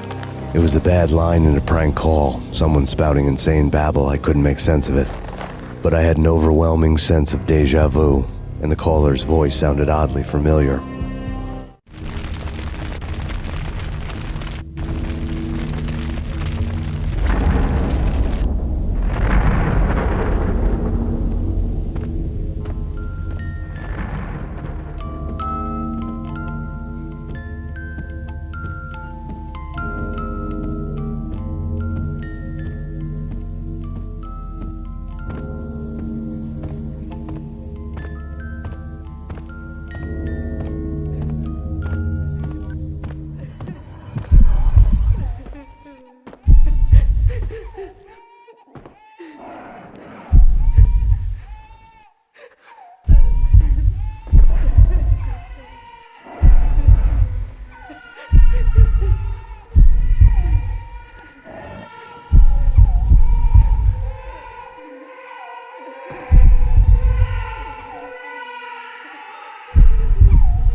Max, something happened at the office today. A strange memo. Something about Vikings. Honey, I gotta run. You can tell me all about it this evening. Have a nice day, darling. The bullet holes were rubies on her chest, blood glowing on her ivory skin. She was so beautiful. The killer was smiling. The flesh of fallen angels.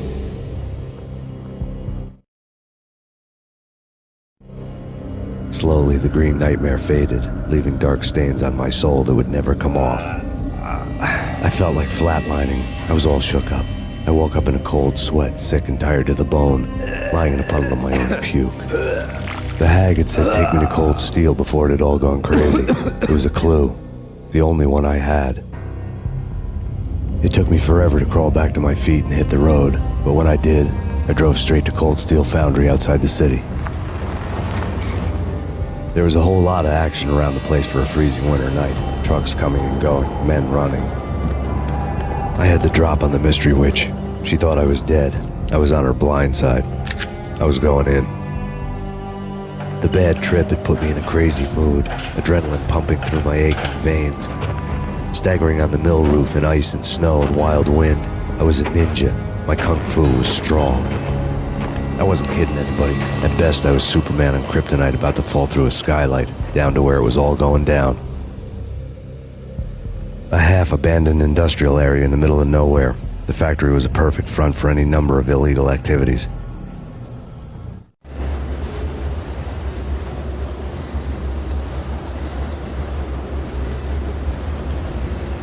In the belly of the plant, molten metal boiled and bubbled like a witch's brew.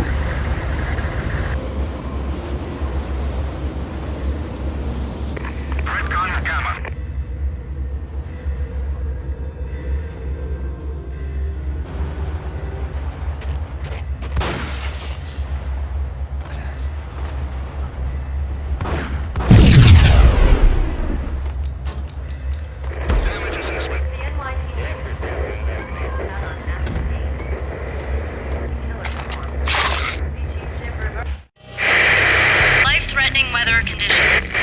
A record-breaking killer storm. In the city's history, vehicles stuck in snow. Heavy snowfall. Forecast shows severe weather is expected to continue. Out in the night, snow fell like confetti over the Devil's Parade. The storm was anything but over.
sleep with their rifles. I bet they've given them names. I guess. So...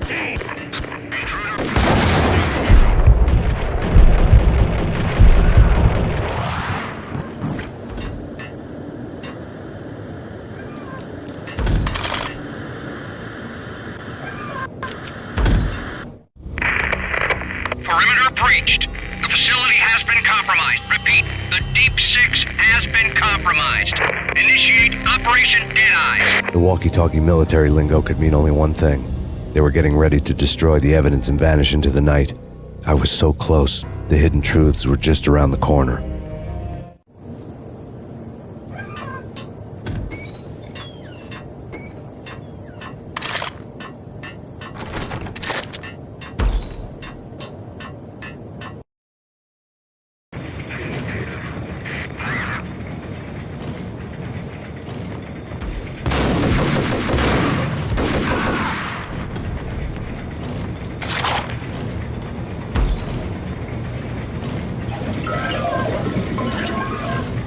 Folder on the table told a grim tale. The mercenaries were running a tight operation, paperwork and all. Merchandise missing again. A chemist had tried to smuggle it out for his own private party. Locked him up in cell B7 in D6's old test facility to wait for proper processing. I was close enough to hear the secrets, just beyond the next doorway.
The monitor showed me the way.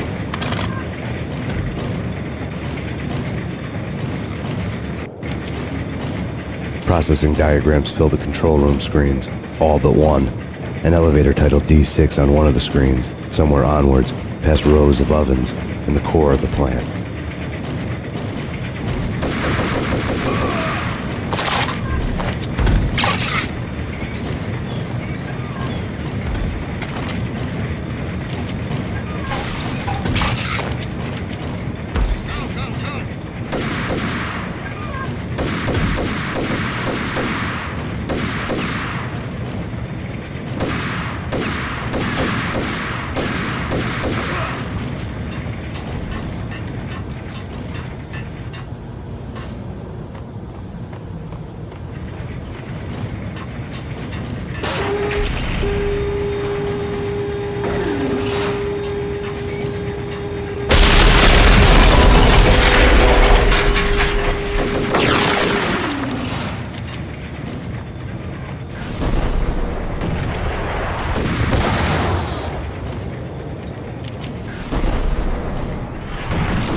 I had taken on the role of the mythic detective, Bogart as Marlowe, or as Sam Spade going after the Maltese Falcon to unravel all the mysteries.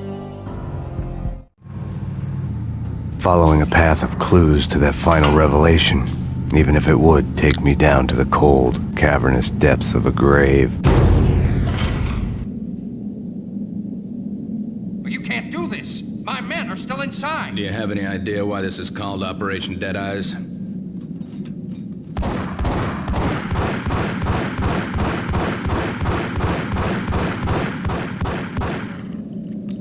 I think he's dead already. Let's do it.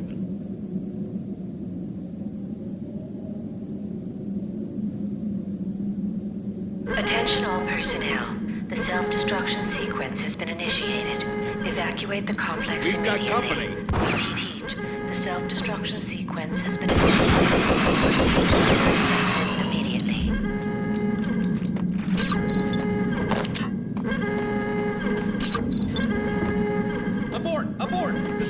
destruction sequence has been initiated. Get the hell out of here. The place is gonna blow.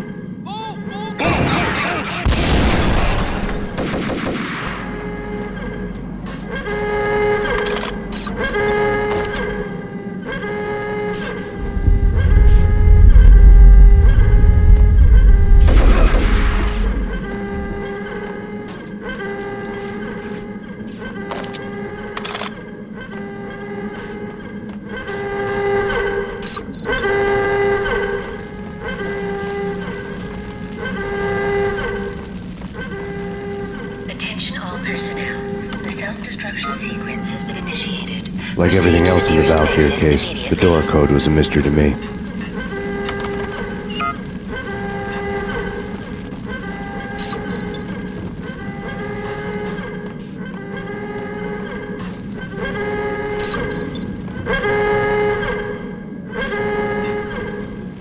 The chemist had been using the workstation when he died.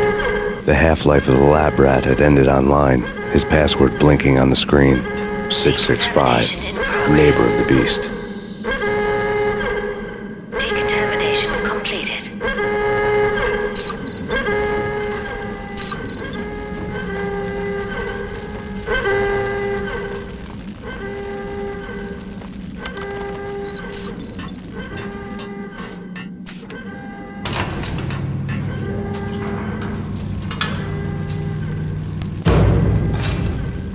Attention all personnel. The self-destruction sequence has been initiated. Proceed to the nearest exit immediately. Hey, in here! Hey! Get me out of here! I'm innocent! There! Let me out!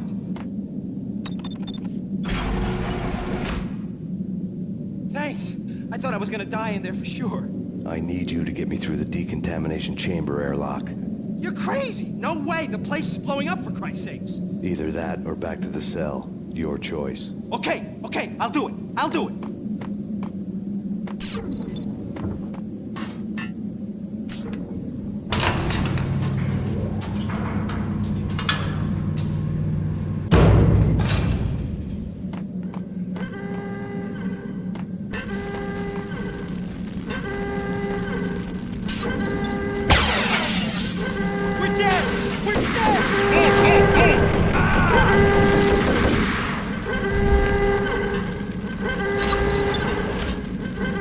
Attention all personnel.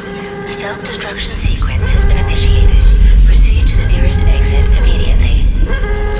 Get in! I'll punch you through! After this, you can go. Decontamination You're a free man. Decontamination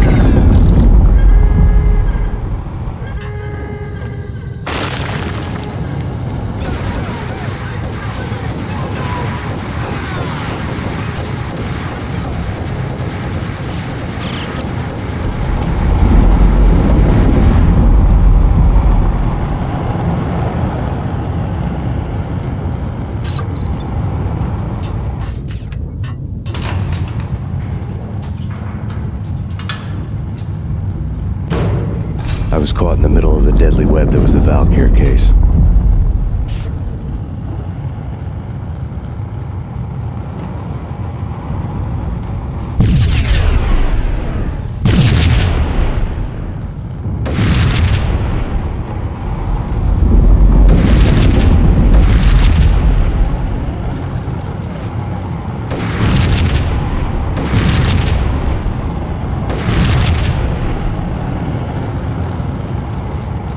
One of the lab terminals had the project logo on the screen.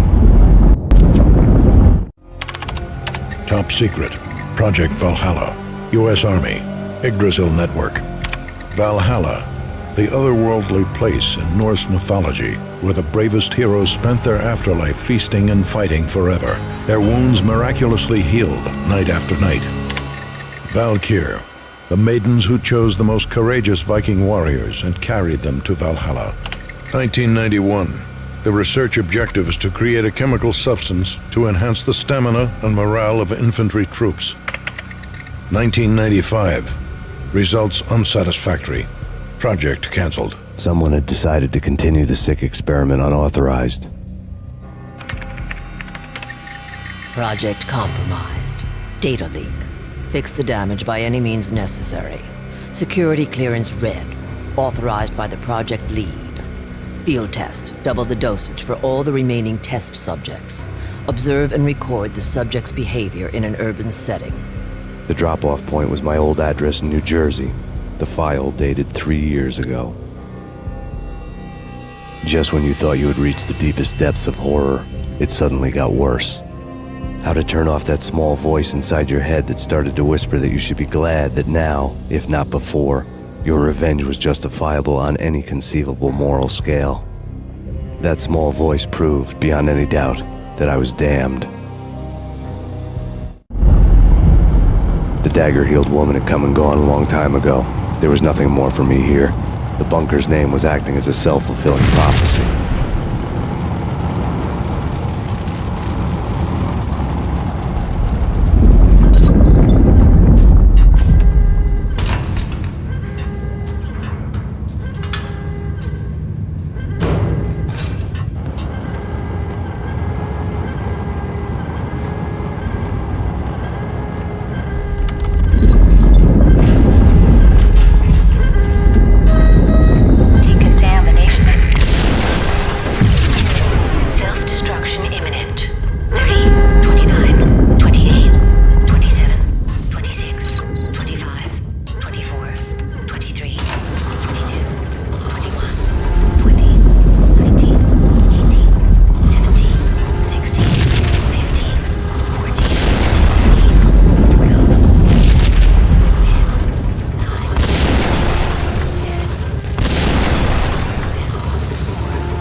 Piece together a jigsaw, and the final picture is you finishing that same puzzle.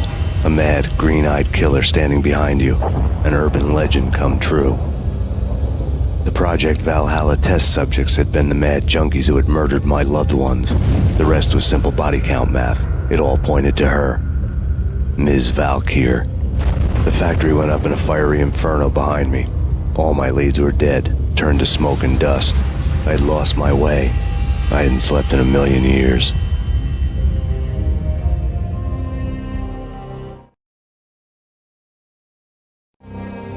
I felt thin as death. I've been living on an endless supply of week-old donuts. They were fuel for this crazy furnace inside my head. I couldn't remember when I had last seen the sun. I was on a permanent graveyard shift. When the darkness fell, New York City became something else, any old Sinatra song notwithstanding. Bad things happened in the night, on the streets of that other city, Noir York City. I was in an all-night diner, downing cup after cup of coffee that tasted like engine oil, when a new message from BB got me back on the killer track. What the hell happened at Roscoe Street? Maxie, I'm going out on a limb here. We need to talk this through, come up with a plan. 2:30 a.m., the Choir Communications Garage. The more I thought about Alex's murder and the frame-up, the more it felt like an inside job. I should have seen it coming. BB had sold me out, and now he wanted to finish what he'd started. The garage was dead. BB showed up in his tailor-made suit, gold watch, and cufflinks to match, all way beyond a cop's pay. Maxie. Oozing suave charm, he was guilty as hell. What the hell does BB stand for anyway? Backstabbing bastard? Come on, don't be like that. Have a cigar. I don't smoke. Maxie, you have no idea how big this is. It's huge. You have no idea. I think I do. You're a bribe-taking bent cop who sold out his partner. Those mobsters in the subway were a dead giveaway. Hard to miss. Bet it was exactly like this with Alex. Up close and personal. You can't win this one, Max. No, but I can make damn sure none of you do either. BB turned out to be another cardboard cutout bad guy.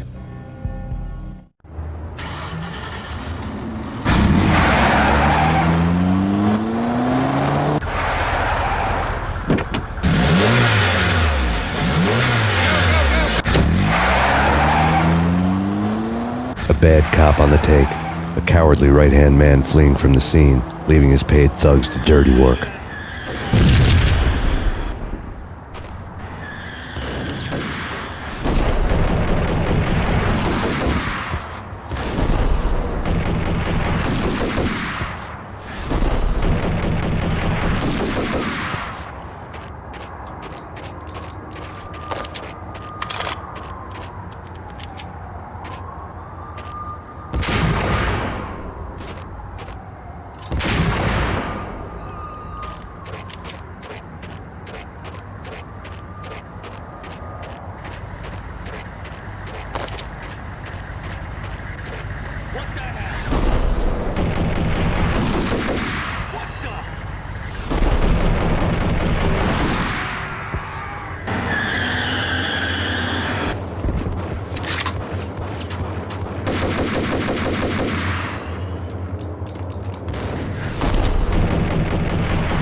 fire at the Punchinello Manor in Westchester.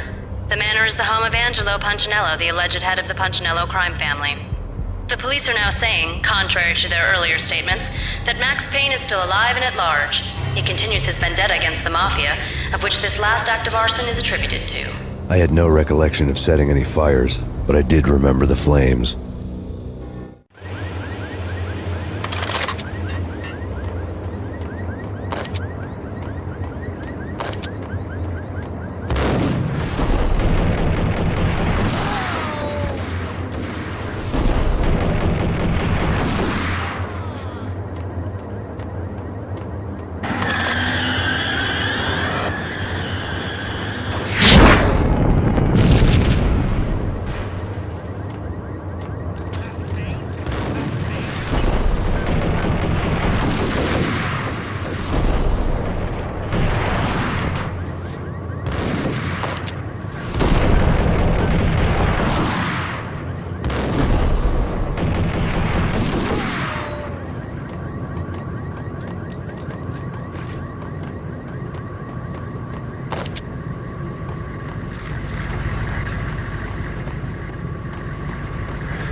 Payphone started to ring.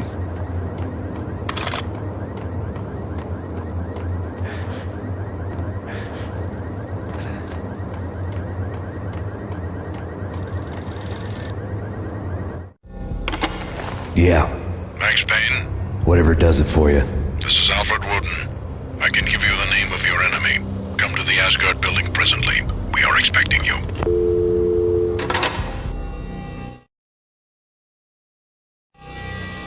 Woden was waiting for me on the steps of the old building. Mr. Payne, let's go inside. The others are anxious to begin. The others? Despite the general misconception, this building actually predates the City Hall by 2 years, thus being the oldest municipal building still in use here at the foot of the Brooklyn Bridge. No kidding. The old man played tour guide as he led me through a dark, domed hall. The answers I was after loomed large ahead. Mr. Payne, I would like to introduce you to my colleagues in what we call the Inner Circle. You've been watching too much X-Files. You have seen the files on Project Valhalla. We can fill the gaps, provide you with the information missing from those files. We were all involved in the early stages of the project during the Gulf War. What's the catch? We would very much like to blow this thing wide open, but our hands are tied. Her name is Nicole Horn. She was the key figure in Project Valhalla. When the funding was discontinued, she simply refused to quit. She knew exactly what she had in her hands. Nicole Horn is the president of Acer Corporation. She has more than half the city in her pocket. This must be kept under wraps. If you try to go public with this, we will deny any knowledge. We need you to take her out. Afterwards, we can protect you. Make all the charges go away. That was the cue for the killer suits to kick in the doors and swarm inside.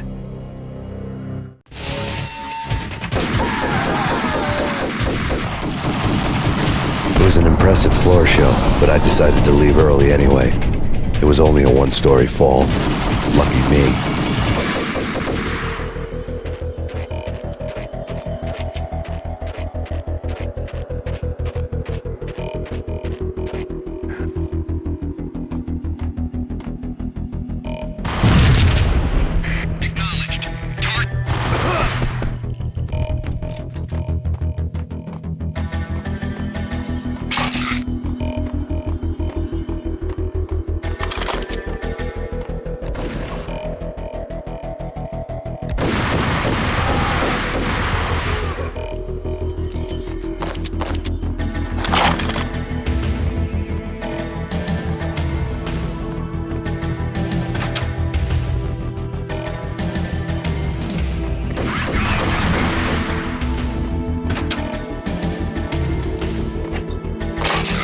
One of the monitors showed what was left of the inner circle. On screen, the so-called corpse of Alfred Woden stood up, miraculously waking from his dirt nap, looking smug among his dead pals. In the land of the blind, the one-eyed man is king. I didn't know how he'd pulled it off, but it was a pretty slick way to get out of all his promises.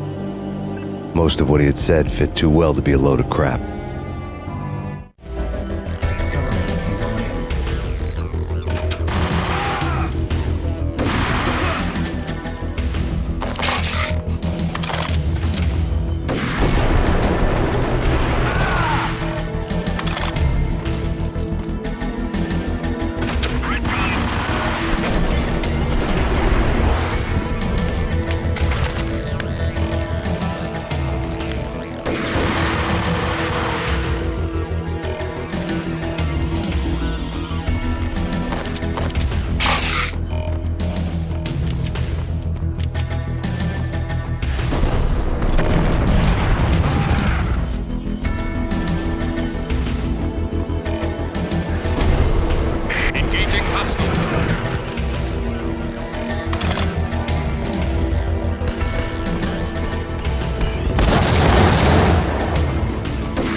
What is your answer to those saying that he is actually providing a service long overdue to the city? This crusade nonsense has gone too far. He's out of control. It must stop. He will be stopped. That was Deputy Chief Jim Rivera from the New York City Police Department.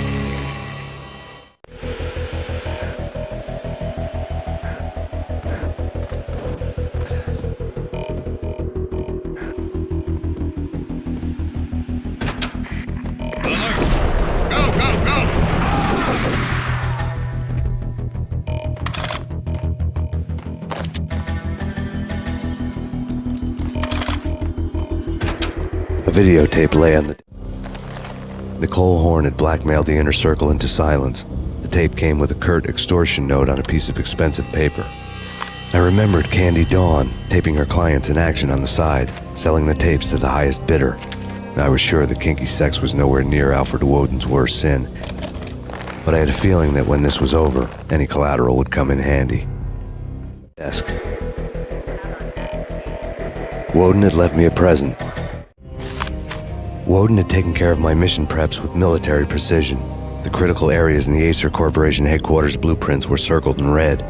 The president's office was at the top of the building, right below her penthouse suite. The elevators were controlled by a security computer, part of the mainframe located underground below the building. The high-rise was sealed as tight as a sci-fi fortress. Nothing seems to stop Acer Corporation's phenomenal victory march. Incredibly, the stocks are still rocketing. Worried experts already see a danger in the company's success. Some have gone as far as to say that Acer Corporation is about to become an even bigger monopoly than Microsoft ever was.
Best movie ending ever?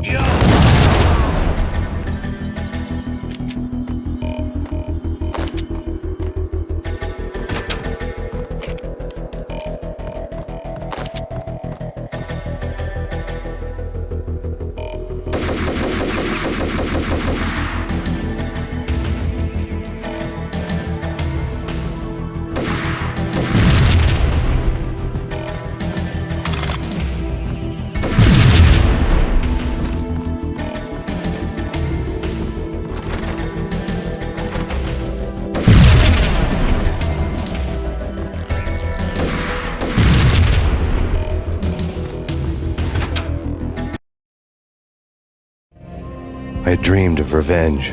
Those dreams were always nightmares, of coming close and then failing. Now I was close. I had a name to guide me, Nicole Horn. I had nothing to lose.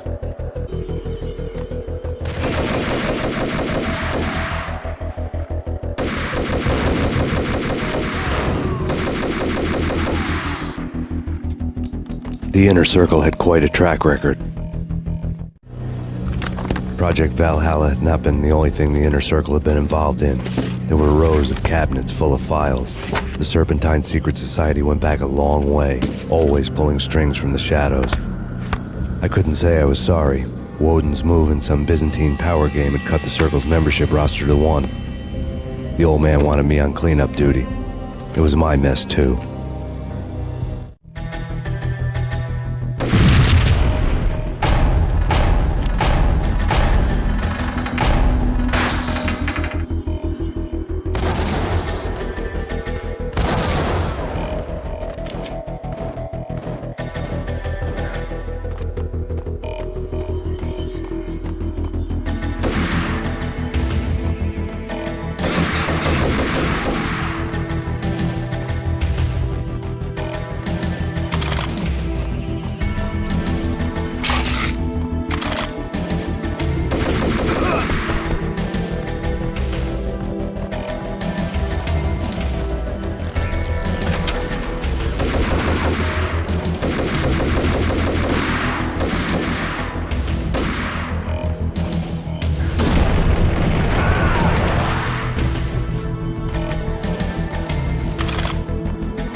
CIA, FBI. You've seen one, you've seen them all.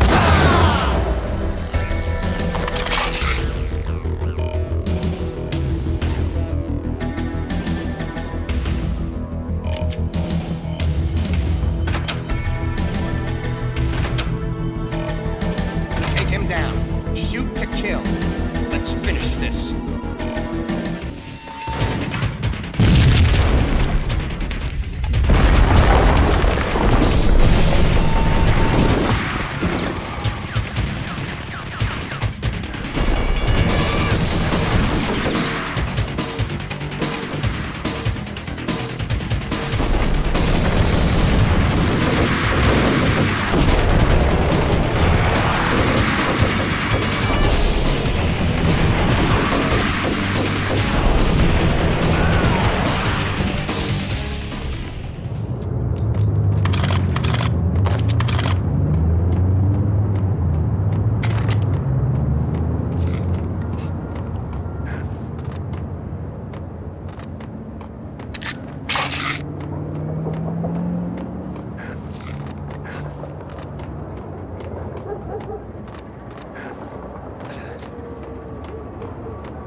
Mine wasn't the most original approach to the problem. It wasn't as if it hadn't all been done before. An eye for an eye, the first principle of revenge. Old as dirt, still going strong. The cardinal rule in going after someone with an intention to kill was not to make it personal, which it almost always ended up being anyway. It did with me. I took my time, cruising around the city in the snow. There was no hurry. I knew what I had to do now. I took my time, thinking about it, building up the rage. When I was ready, I parked the stolen wheels at the front entrance of the Acer Corporation headquarters. Got out, got in, got cracking. I had a bullet with Nicole Horn's name on it. I had 10,000 bullets with the Hag's name on them. She had ultra-high-tech security systems, enough mercenaries and weaponry to start World War III. There was no fear. New York disappeared behind a veil of snow. I had crossed the threshold. This was her domain, sleek and sexy and soulless, all glass and steel. A place of color-coded security keycards, metal detectors, and surveillance systems.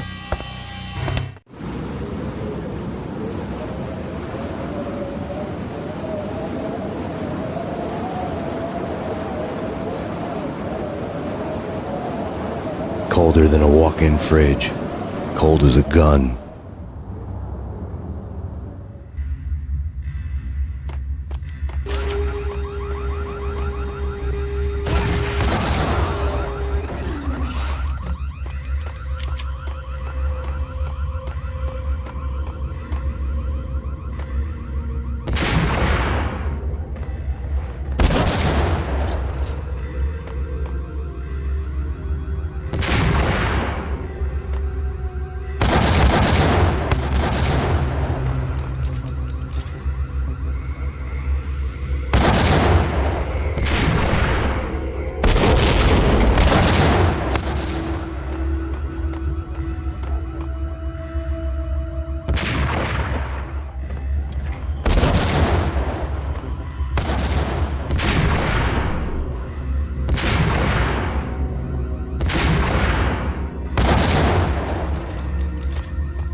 Mona.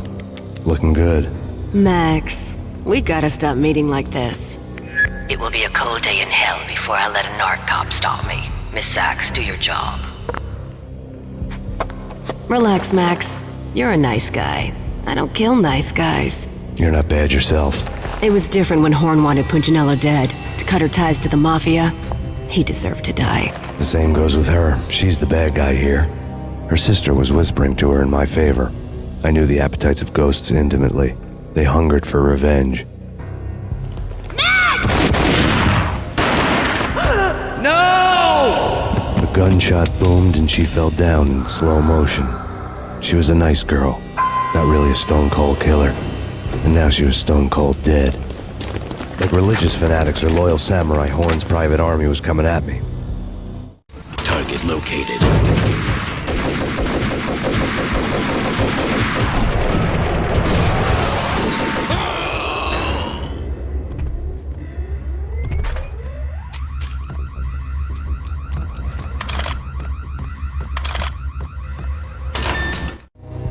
When the elevator came back down, Mona was gone. There was a lot of blood, but no body. Something clicked for the final time. My mind had never been so clear, as if somewhere high above the storm clouds were already gone, cold stars blazing from the black skies.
Movies, and I'm talking about the coolest of the cool.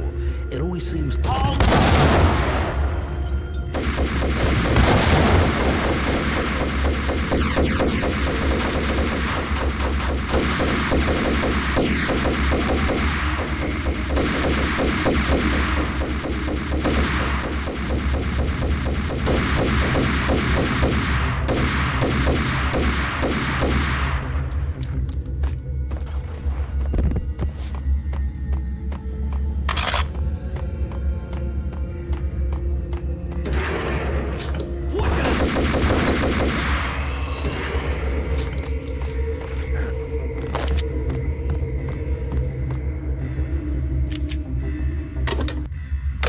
I had elevator access to the mainframe. From there, I'd be able to override the security locks and get to her office.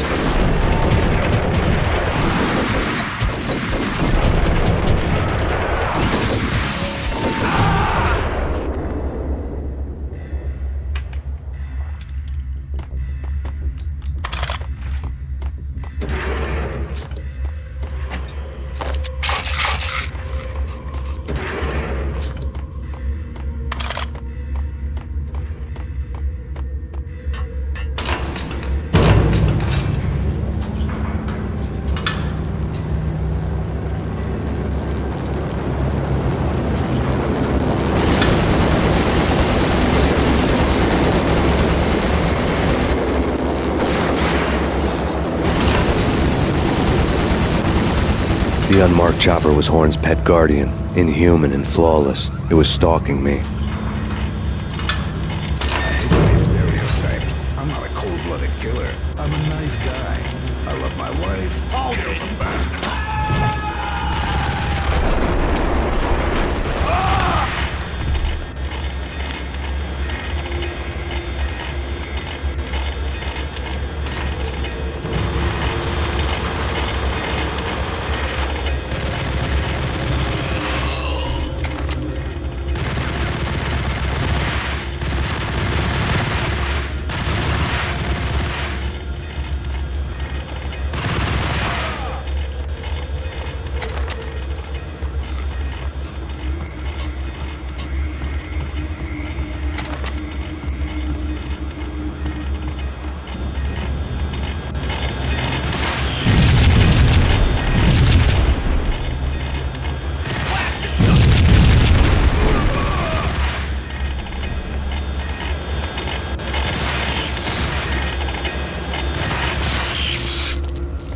All Horn's locks were now offline.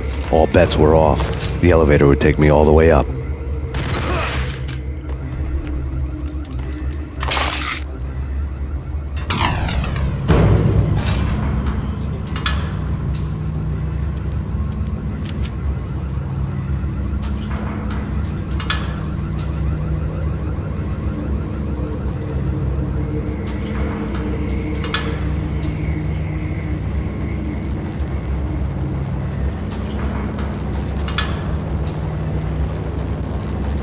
Seen from this height, the night seemed to stretch on to eternity.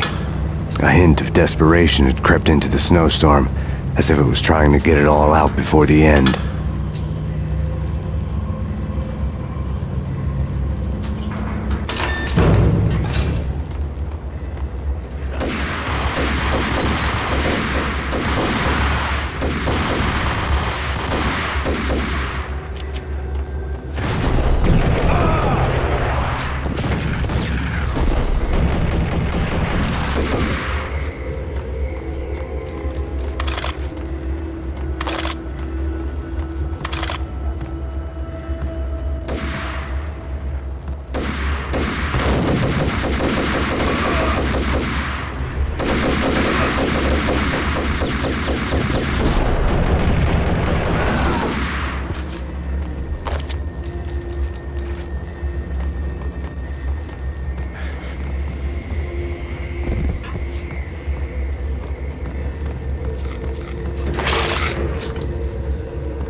Horn's personal computer was on.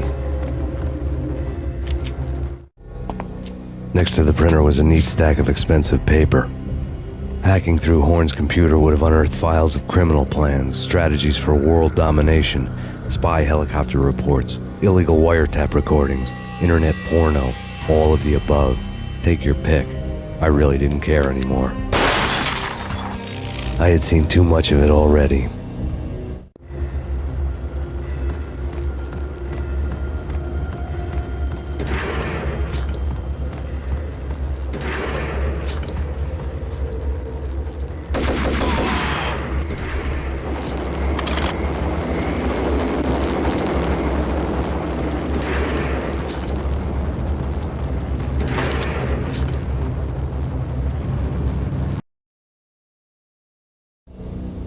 Valkyr had been meant to be a white-winged maiden that would lift you to a warrior's heaven, but it turned out to be a one-way demon ride to hell. The devil was in the drug. I knew. I had met him.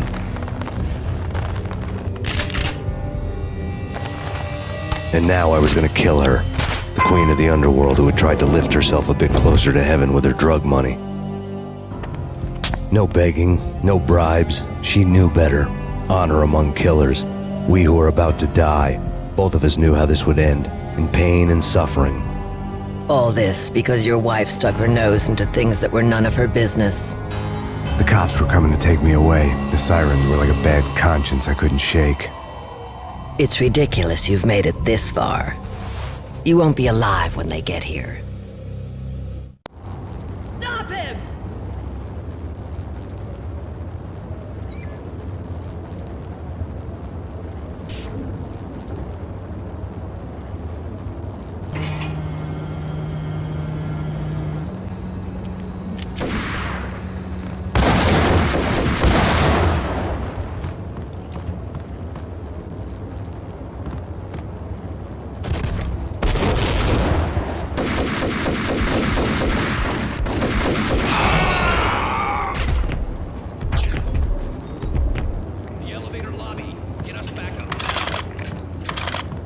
Max Payne, this is futile.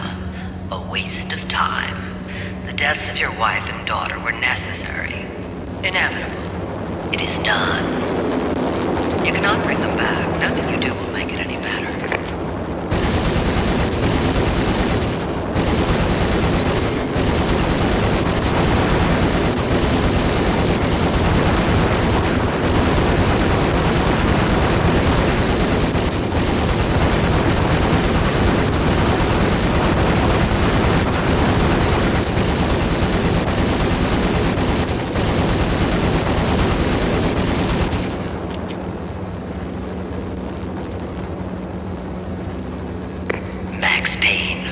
You are fighting a losing battle. You cannot survive this. You will die. Stop fighting. Make it easy for yourself. Accept your fate. You will die here.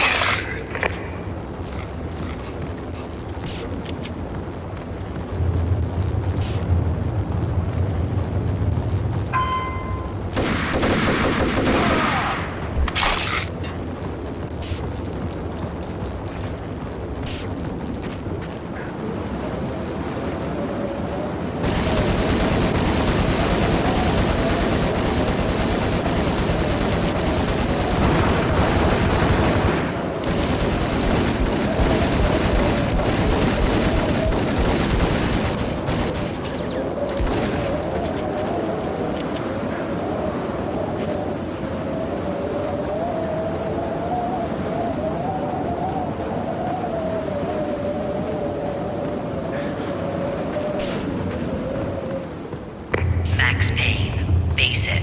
You are up against an unbeatable force. You have already lost. You have lost. Only death will set you free from your pain. Accept it. Surrender. Give up.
What do you mean he's unstoppable? You are superior to him in every way that counts.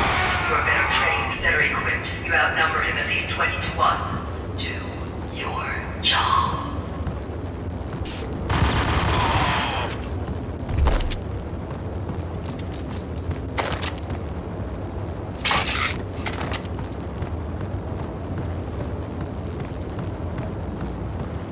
Not a step further. Nothing's necessary.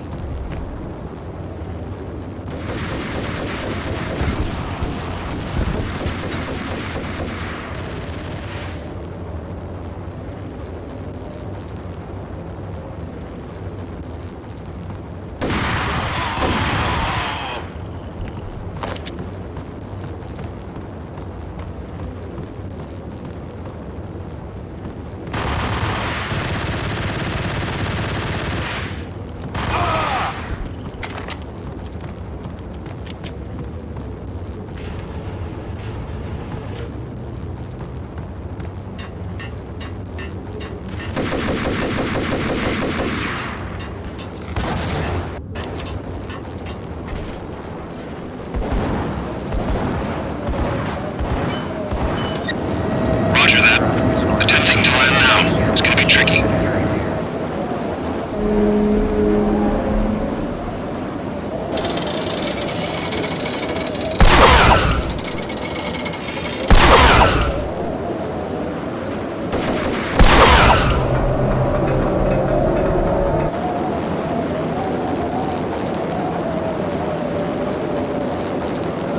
She's on board. We're out of here as soon as the wind dies down. Don't like the look of that mast.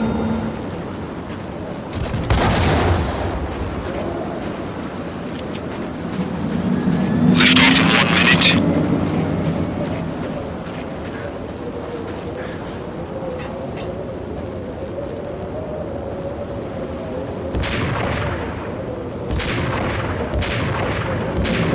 Lift off in 45 seconds.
They were all dead.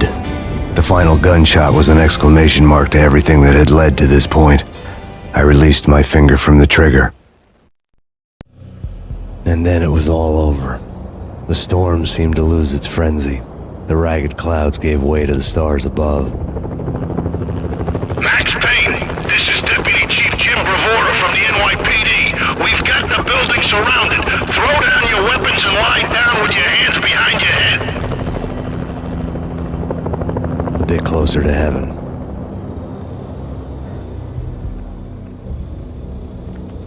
The cops' voices were distant and muted. Freeze! NYPD! Hold it right there! My ghosts released me from their haunting.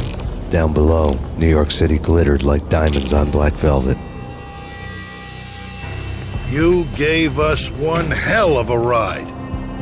Take him down to Central Booking. You heard the man. Woden was there in the crowd, standing by the sidelines. It wouldn't be over till the man with the patch would say so. He'd say the right words. I knew he would. He'd better. Woden grinned smugly. It was the grin of a winner. That made two of us.